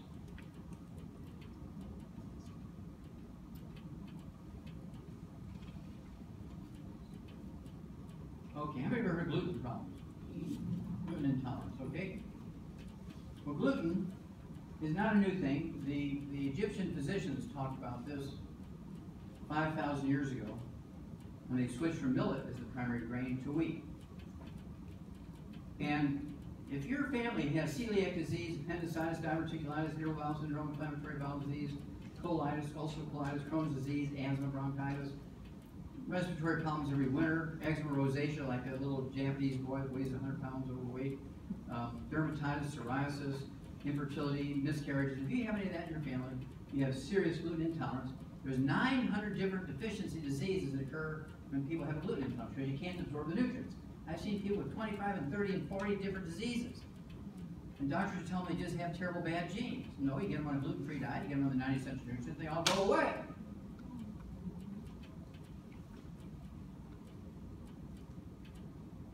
And here's why. You see on the left, normal villi, the little finger-like projections that wave around, they also increase the absorptive surface in your small intestine by 95%. This from the small intestines of a 1-year-old white rat. In the middle there, the modest damage, number C, or letter C, you see they lost 50% of the villi, and look at all the scar tissue in there. They've been on a high gluten diet for 6 months. On the right where it says severe damage, they lost all the villi, and look at all that scar tissue in there. You can't absorb any vitamins, minerals, that stuff. Too much scar tissue. A 10-year-old kid, a 7-year-old kid, a 5-year-old kid, a 3-year-old kid, a 6-month-old kid, you get them on the 90 essential nutrients, 16 minerals, 16 vitamins, 12 minutes, and 3 fatty acids. Get them on a gluten-free diet. It'll take them 3 to 4 months to go from severe damage back to normal. You'll see significant benefit in their health problem within 2 to 4 weeks. In adults like ourselves, 40 years of age and older, you get them on a gluten-free diet, and you get them on the 90 essential nutrients, 16 minerals, 16 vitamins, 12 minutes, and 3 fatty acids.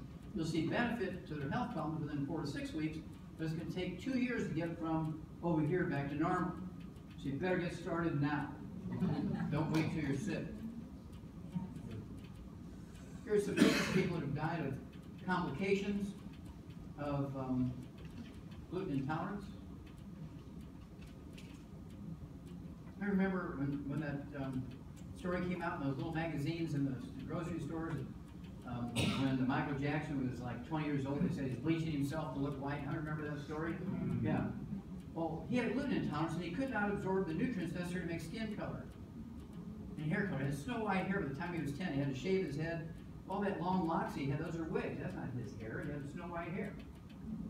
His skin's whiter than a white guy because he couldn't absorb the nutrients necessary to make skin color and hair color. And the reason why he had such pain was taking all those drugs all the time for pain, just like Prince, because both of them had dietitians who turned them into vegans. Ate nothing but grain. The worst possible thing for them. Might as well shot him in the head and got over with. Little Yusi, little Japanese boy, 3 months old on the left. His mother was 28 years old. She had 3 miscarriages. She had the same eczema and asthma since she was born. It got worse and worse and worse. He was her first full-term pregnancy. He was born with the eczema and asthma. He was breastfeeding him.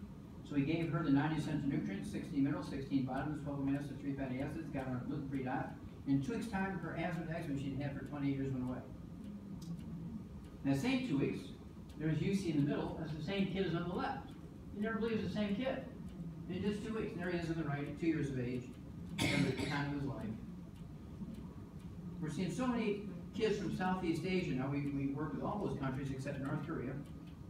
They're being switched over to Western diets instead of rice and sweet potatoes and millet, buckwheat. They're eating wheat, barley, rye, oats like our kids. And they're all getting eczema like that little one on the left. 2 weeks on a gluten-free diet, the 90 essential nutrients, you see he's totally free of asthma and eczema.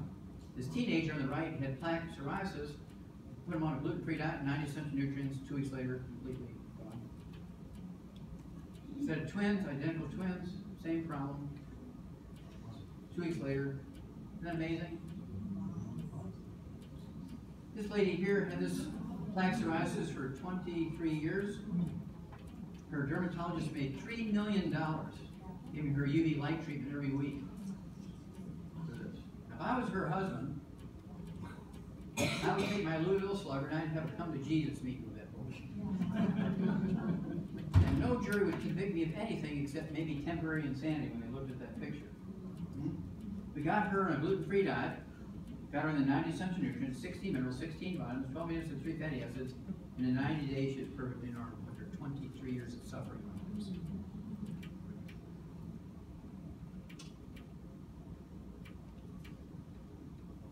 Forbes magazine said in March of 2011, the average lifespan of billionaires in America is 66. The average lifespan of the average American is 74. We add men and women together. The average age of priests and ministers is 63, half of what God said. And God said, man's years shall be 120. They're dying like flies at 60 and younger. 48, 50 is not unusual for pastors to die of heart attacks, liver cirrhosis, and that kind of stuff. That's because everybody loves them. And after church every Sunday, they get Kentucky Fried Chicken. 69% are obese. 64% have high blood pressure. 13% are taking antidepressants. This is a Georgetown University study. They reported some of this in 2010 and some in 2012.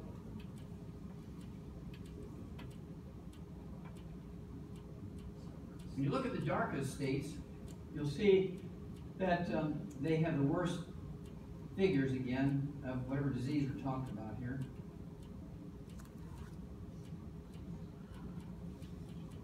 Minnesota. So why does Kentucky have the worst cancer rate in America? Kentucky Fried Chicken. I wonder what Steve Jobs' parents felt like when they buried him at age 56. I wonder what Satoru Iwata, another billionaire, I wonder what his family felt like when they buried him at age 55. I wonder what Prince's family thought when they buried him at age 57.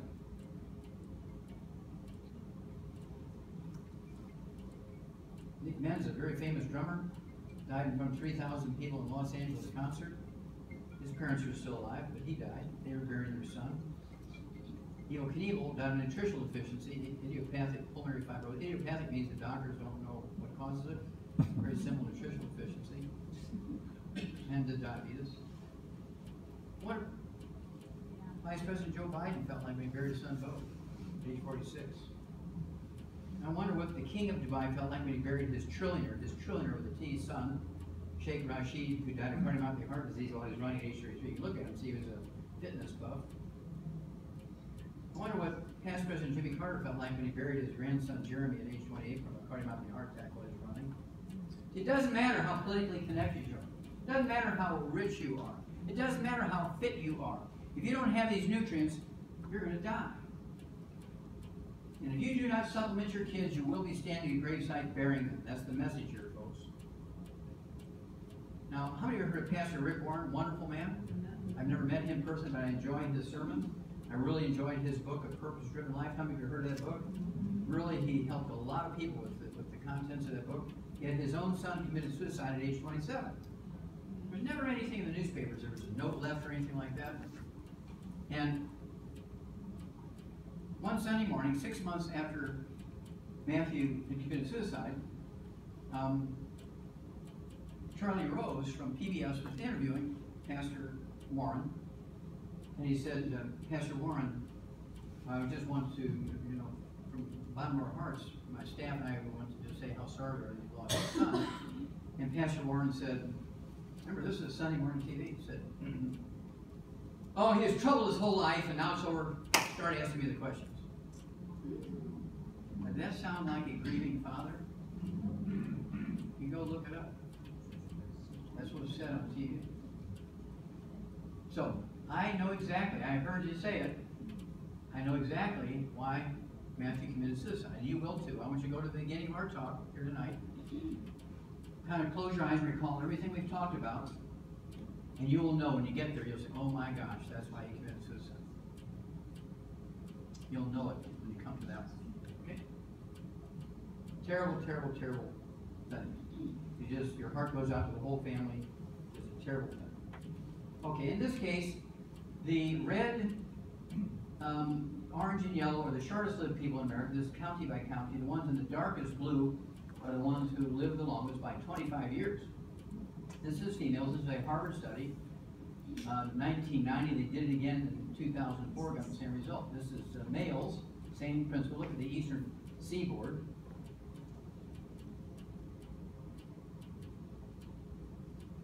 Again, that book, Black Gene Lies, every black kid in America, every black kid in the world needs to read that book. Every kid in America, every kid in the world needs to read the book, Epigenetics and Mortality. We looked at the top 20 longevity cultures according to the National Geographic. We researched every one of them through their anthropology departments at the universities of their countries, the agriculture departments of their soils and agriculture. We went to the 4 top ones and spent time there interviewing them and living with them for a month or so. And all their common threads, there's 23 common threads in here, this book, Immortality, tells you what they do to make them live so long. They have 40 times the 100-year-olds we do. 40 times. They have 100 over 250 of the population. We only have 1 for 10,000. Read that book, you'll add 50 years to your life, and even equally important, or maybe more important, you'll add 50 years to the life of your kids, your grandkids.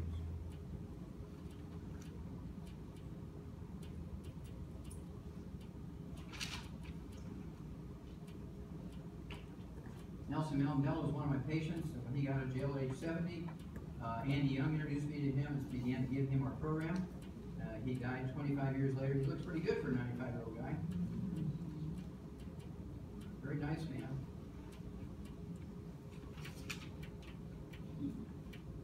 This baby will live to be 120. Russian and Georgians on the right, Costa Rican, Central American kid on the left. The magazines were exactly the same, May 2013, both one on the right and one on the left. The only difference was the picture of the kid on the front.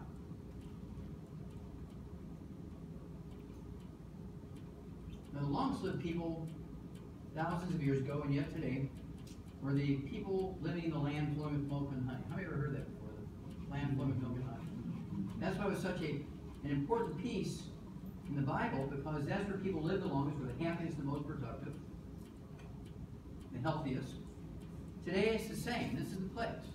A couple weeks walk from the Holy Land, 13,000 foot elevation. There's a glacier called the Giltard Glacier. It's a mile wide. The water that gushes out from underneath it looks like whole milk. It's grinding up limestone. And it's suspending that dust, and the water comes out looking like milk. Now, bees like a lot of minerals, and so there's more species of bees around that Giltard Glacier than any place else in the world. They have a lot of wild honey, so people would walk from the Holy Land, get the wild honey, take it back and sell. And they met these people who were living long and healthy and productive, the land flowing with milk and honey. You look at them, they're third world. They don't have anything that you would go there for except they live the longest people on earth.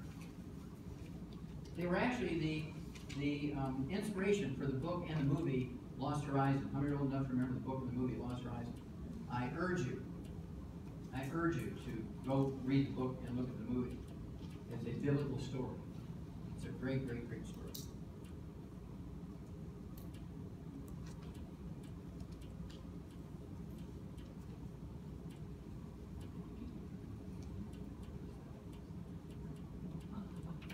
This one's well documented. Li Qingyun died in 256. He was born in 1677. He died May 6, 1933. His obituary from the New York Times and the London Times is in the book Rare Earths and Cures in its entirety. It's determined that he lived so long because he lived in the place that had the most dense supply of rare earths of any place on Earth. These are essential nutrients that nobody else has except us. Nobody else has access to these except us. Ytterbium, yttrium, neodymium, praseodymium, samarium, and europium. How many of you have heard of those? You know, one or two people raise their hand. These are required to give your genes, your DNA, or your RNA, and your telomeres what they need for you to live a long time. And we're the only ones that have it. This is the identical, and I'll show you in a minute, the place is the identical analyses of the land flowing with milk and honey water, glacial milk. Our body needs the 90 essential nutrients. You've heard me talk about this all night. 16 minerals, 16 vitamins, 12 amino acids, 3 fatty acids. And these are needed by your genes, your DNA, your telomeres, okay, and your RNA. If these are lower than your optimal amount, you'll get symptoms and diseases. If you're missing them, you will die. Because the internal workings of your cells can't work without these. I don't care how good your genes are. It's like that old story. Well, my grandma lived to be 120 and she was a hellion. She smoked and drank and did drugs and she did things in the middle of the night we can't talk about. And she lived to be 120. I've got her genes. And the kid tries it and dies at 18. Because she had stuff that we don't have anymore, as you'll see in a moment. I rebuilt Evander Holyfield after he had his heart attack, came back in 5 to 8 years. Rebuilt Danny Glover, so he's back doing action movies again. Rebuilt Pat Boone, a great Christian couple. He and his wife spent a lot of time with them. He's doing his, all he does now is sing gospel songs on the road. His concerts, really great stuff. Willie Nelson, I rebuilt him. He had crippling arthritis in his hands. He would turn, he faked playing the guitar. He could sing, but he couldn't play the guitar. His band members were doing that. And so he rebuilt Willie, and he's on the road again. Some of you got that. Drew Pearson caught the Hail Mary pass from Roger Staubach. The Dallas Cowboys won the Super Bowl. I rebuilt him. Had terrible, terrible injuries because everybody piled on him after he caught that pass in the next season. They just beat him to pieces. He's one of our great speakers for longevity. Just really love him. Really quite a guy. You don't need to go over that again. You've learned that story. In that study I did with the first 20,000 autopsies, the canary in the mind concept from Marlon Perkins at the Center for the Biology of Natural Systems, 20,000 autopsies. We eliminated over 900 different diseases in zoo animals. We tripled their lifespans. Back then, 60 years ago, an old dog was 8 years old, and an old dog was 25. eliminate every birth defect you can name in zoo animals and pet animals and farm animals just because of that study. All these things still plague humans because doctors say to you, just eat well. So where did rich people, where did kings and pharaohs and generals and successful merchants get their trace minerals and their nutritional minerals thousands of years ago, 5,000 years ago? They would give grave robbers bags of gold and silver to have them bring to them royal mummies. They would grind them up into what was called mummy dust, and we'd use the mummy dust as a condiment in their food like salt and pepper. So they're getting the minerals from the bones and the knees and the hips and the vertebrae and the liver and vitamins and things. And when you looked at it, did you ever wonder why they always showed kings and generals as being the biggest guys in the armies? They're always 6'5", and everybody else living on corn and no mummy dust. Living under the ridge like trolls, right? This remained the same for thousands and thousands and thousands of years. But where did poor people, where did slaves, where did subsistence farmers get their minerals? They couldn't afford mummy dust. Well, people back then got their minerals from wood ashes. How many of you remember wood stove? Remember, this is Minneapolis, so you know about wood stoves better than Florida, right? And how many of you remember wood stoves before there was electricity? Okay, good. Now, I didn't have electricity until I was 9 years old. It was all wood stoves, right? And what did you do with the wood ash every morning? You throw them in the recycling bin to save the earth. Where'd the wood ashes go? In the garden. And it was a great fertilizer. What people didn't know was that wood ashes are not ashes. 95 to 98% of wood ashes are really minerals that the tree had sucked up out of the ground. It was gray or black because it had a little carbon that was unburnt, mixed in with those mineral powders. And the pumpkins and the sweet potatoes and the beets and the okra and the beans and peas and lentils and corn and potatoes and onions would suck up these minerals. When you ate those plants, unknowingly you got your nutritional minerals in that fashion. Well, that was the same for thousands and thousands and thousands of years until 3 o'clock in the afternoon, Monday, September 4th, 1882. We know the exact moment because the very next day it was in every newspaper in the world because of the telegraph. At 3 o'clock in the afternoon, Monday, September 4th, 1882, on Pearl Street in New York City, the bluff overlooking the construction of the Brooklyn Bridge, everything ended in a heartbeat. At 3 o'clock in the afternoon, Monday, September 4th, 1882, on Pearl Street in New York City, the bluff overlooking the construction of the Brooklyn Bridge, this fellow here, Thomas Edison, pulled the switch on the first commercial electric generating plant. First commercial electric generating plant. And in 10 years, every town, every municipality, every city in the industrialized world converted from wood as the universal fuel to electricity. And here comes the most important thing you're going to learn here tonight. We got like 5 minutes left after this. But this is the most important piece. How many minerals are left over every morning? How many wood ashes are left over every morning when you fuel your home with electricity? None! Zero! Zippo! Nada! And what did you replace your traditional source of nutritional minerals that our families have been using for 5,000 years? We didn't do it. And so that began the very rapid downward spiral of our health in the industrialized world. That's why people who live in the third world countries are healthier and live longer than us. They're still using wood for fuel, putting the wood ash in their gardens. Your doctor's saying don't supplement. Now you're getting it, I think. This was the biggest story ever in history except one, the story of Jesus Christ himself, right? Other than that story, this is the next biggest story. Between July 1910 and July 1920, at 10 years, this one ad in Ladies' Home Journal sold 1 million Edison electric stoves. The whole push was no ashes anymore, no dirty kitchens, no dirty ashes to take outside, mess with. And they pushed it. And women saved up their money for 2 and 3 years. It's very expensive. Electric stoves were very expensive in the beginning. They're 18 cash money dollars. That was 3 years' wages back then. Nobody had cash money. The most fertile and the most expensive farmland 5,000 years ago and yet today are floodplains. When the floodwater recede, the Nile River and the Amazon and the Rhine and the Volga, the Thames, the Mississippi, and the Tigris, the Euphrates, going into the Garden of Eden. When the floodwater would recede, what did it leave behind?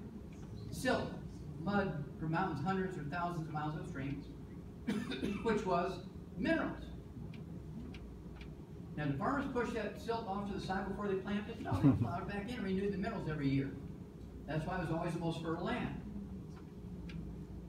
Well, politicians were the same back then as they are now. They said, look, you vote for me, every house is going to have electricity. They built hydroelectric plants when they got voted in. They kept their word. Every house had electricity. There was an unintended consequence, which everybody enjoyed. Flood control. I mean, everybody was ecstatic. There's no more flooding. But then there was no more silt.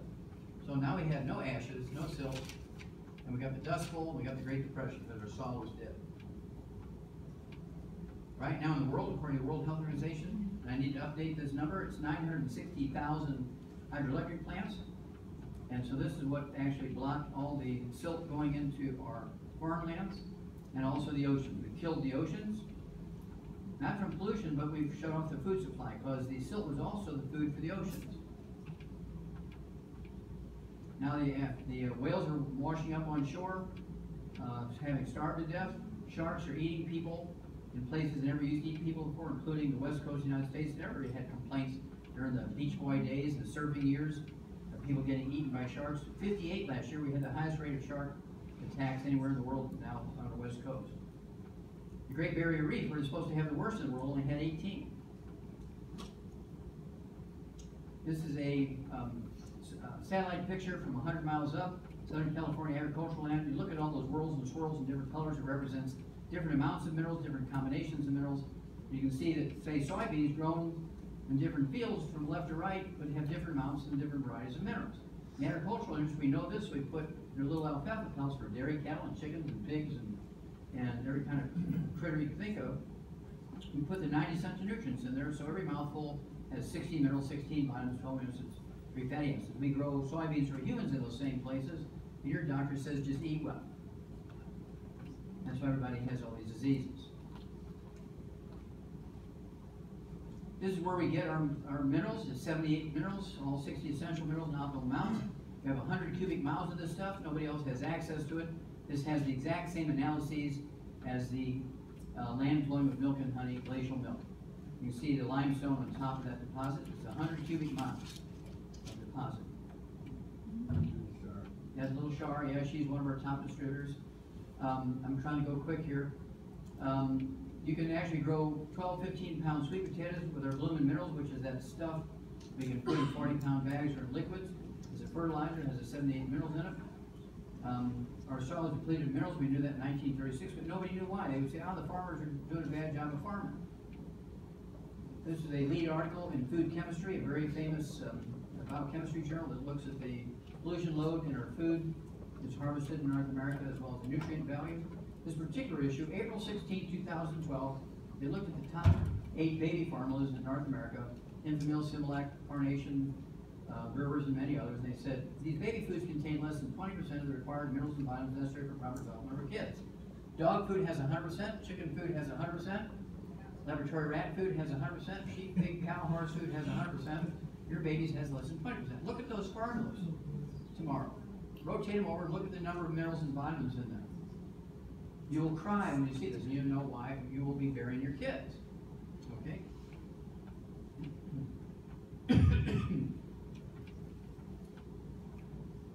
This is the results of a 100-year study by the U.S. Department of Agriculture. It was published in April of 2014. The results had started in April of 1914. It says our farm soils are depleted by minerals, and as a result, our foods are literally starved of nutrition. Medicine cannot compensate for this deficiency. U.S. Senate document 264, 1936. The minerals in our soil over the past 100 years are depleted by 85%. You can look at their table, not mine. That high mark at 1916 was the level of minerals in the farm soils your granddaddy grew his food in. In the lower right-hand corner, the level of 2006. That is the level that your kids are getting minerals at. You see why they're not going to live if you don't supplement them.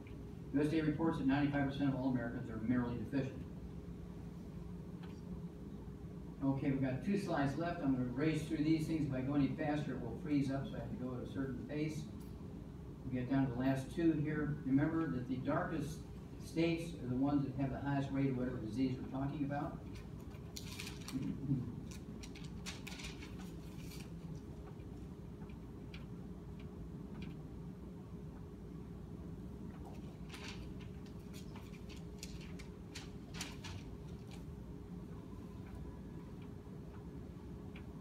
Okay, second to last slide. In the upper left-hand corner is our basic program. It's called the Healthy Start Pack. It has 245 nutrients in it, all 90 essential nutrients. The others are essential, and they will be designated essential for the next 15, 20 years. We're putting in the early for you because we know they're useful. But the 90 essential nutrients is for 100 pounds of human flesh a month. If you give it to a 50-pound kid, it's a 2-month supply. Give it to a 30-pound kid, it's a 3-month supply, and so on. A 200-pound person, you need 2 of these a month. 300-pound person, you need 3 per month, and so on. We have secret sauces, we call it, for over 900 different diseases. For instance, what would you use a healthy weight loss pack for? Weight loss, that's not difficult. What would you use a healthy blood sugar pack for? Well, people with blood sugar problem, diabetes, hypoglycemia, that kind of stuff. What would you use a healthy bone and joint pack for? Osteopenia, osteoporosis, arthritis, bone arthritis, things like bone spurs, periodontal disease, there's osteoporosis of the face, disc problems, back problems. What would you use the healthy sports pack for? Very obvious, right? It has a rebound in it with 100 nutrients and everything necessary for cartilage and so forth. Again, what would you use the healthy brain and heart pack for? Well, that covers over 140 different diseases. Okay, we're looking at all the dementias. We're looking at heart disease, MS, Lou Gehrig's disease, Huntington's disease, congestive heart failure, cardiomyopathy heart disease, coronary artery disease, history of stroke and coronary thrombosis, and so on.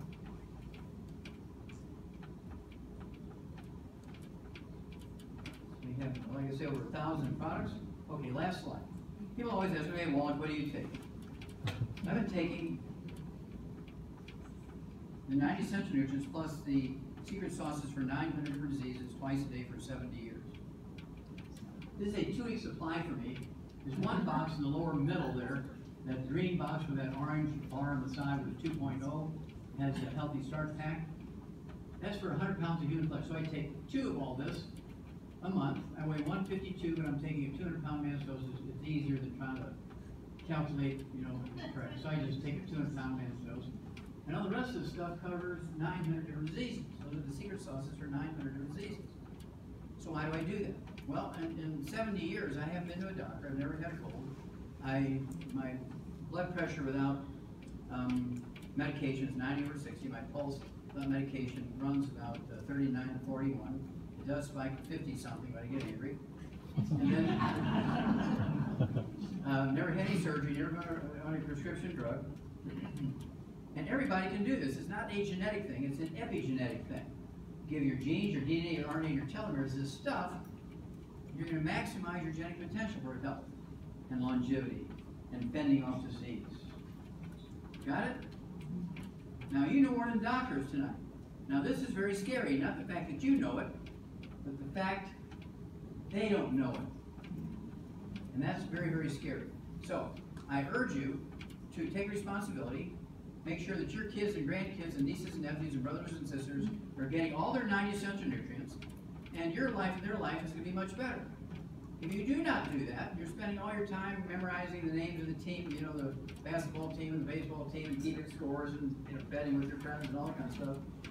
It's going to be very bad. You'll be burying your kids. Okay? It's not going to be good. We can derail all those bad predictions. Those are predictions. If you do nothing, those predictions will come true. If you're proactive, you have family meetings. Well, half my family lives on the east side of the country. Well, that's what Skype and telephone conferences are for. You got modern stuff today. You can do that stuff. Is it not worth 25 more years for your grandkids to spend a half hour once a month Skyping the family all together? Huh? Do these things, and you will save them. Okay, what I'm going to do is have, who's going to do this thing here? Okay, I'm going to give away a few things or give them some instructions. Now, why don't you come on up here, and you got your thing here, and I'll be back when she's done. I'll answer questions for you for about a half hour.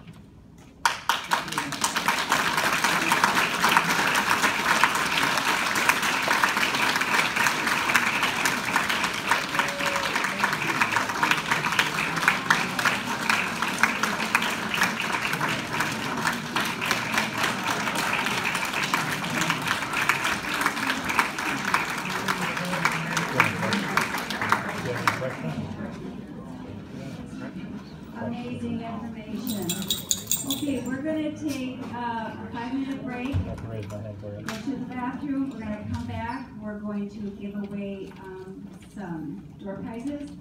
And so we're going to be drawing some tickets, and during the break, feel free to go back and purchase Dr. Wallach's books. He's got 2 of them back there.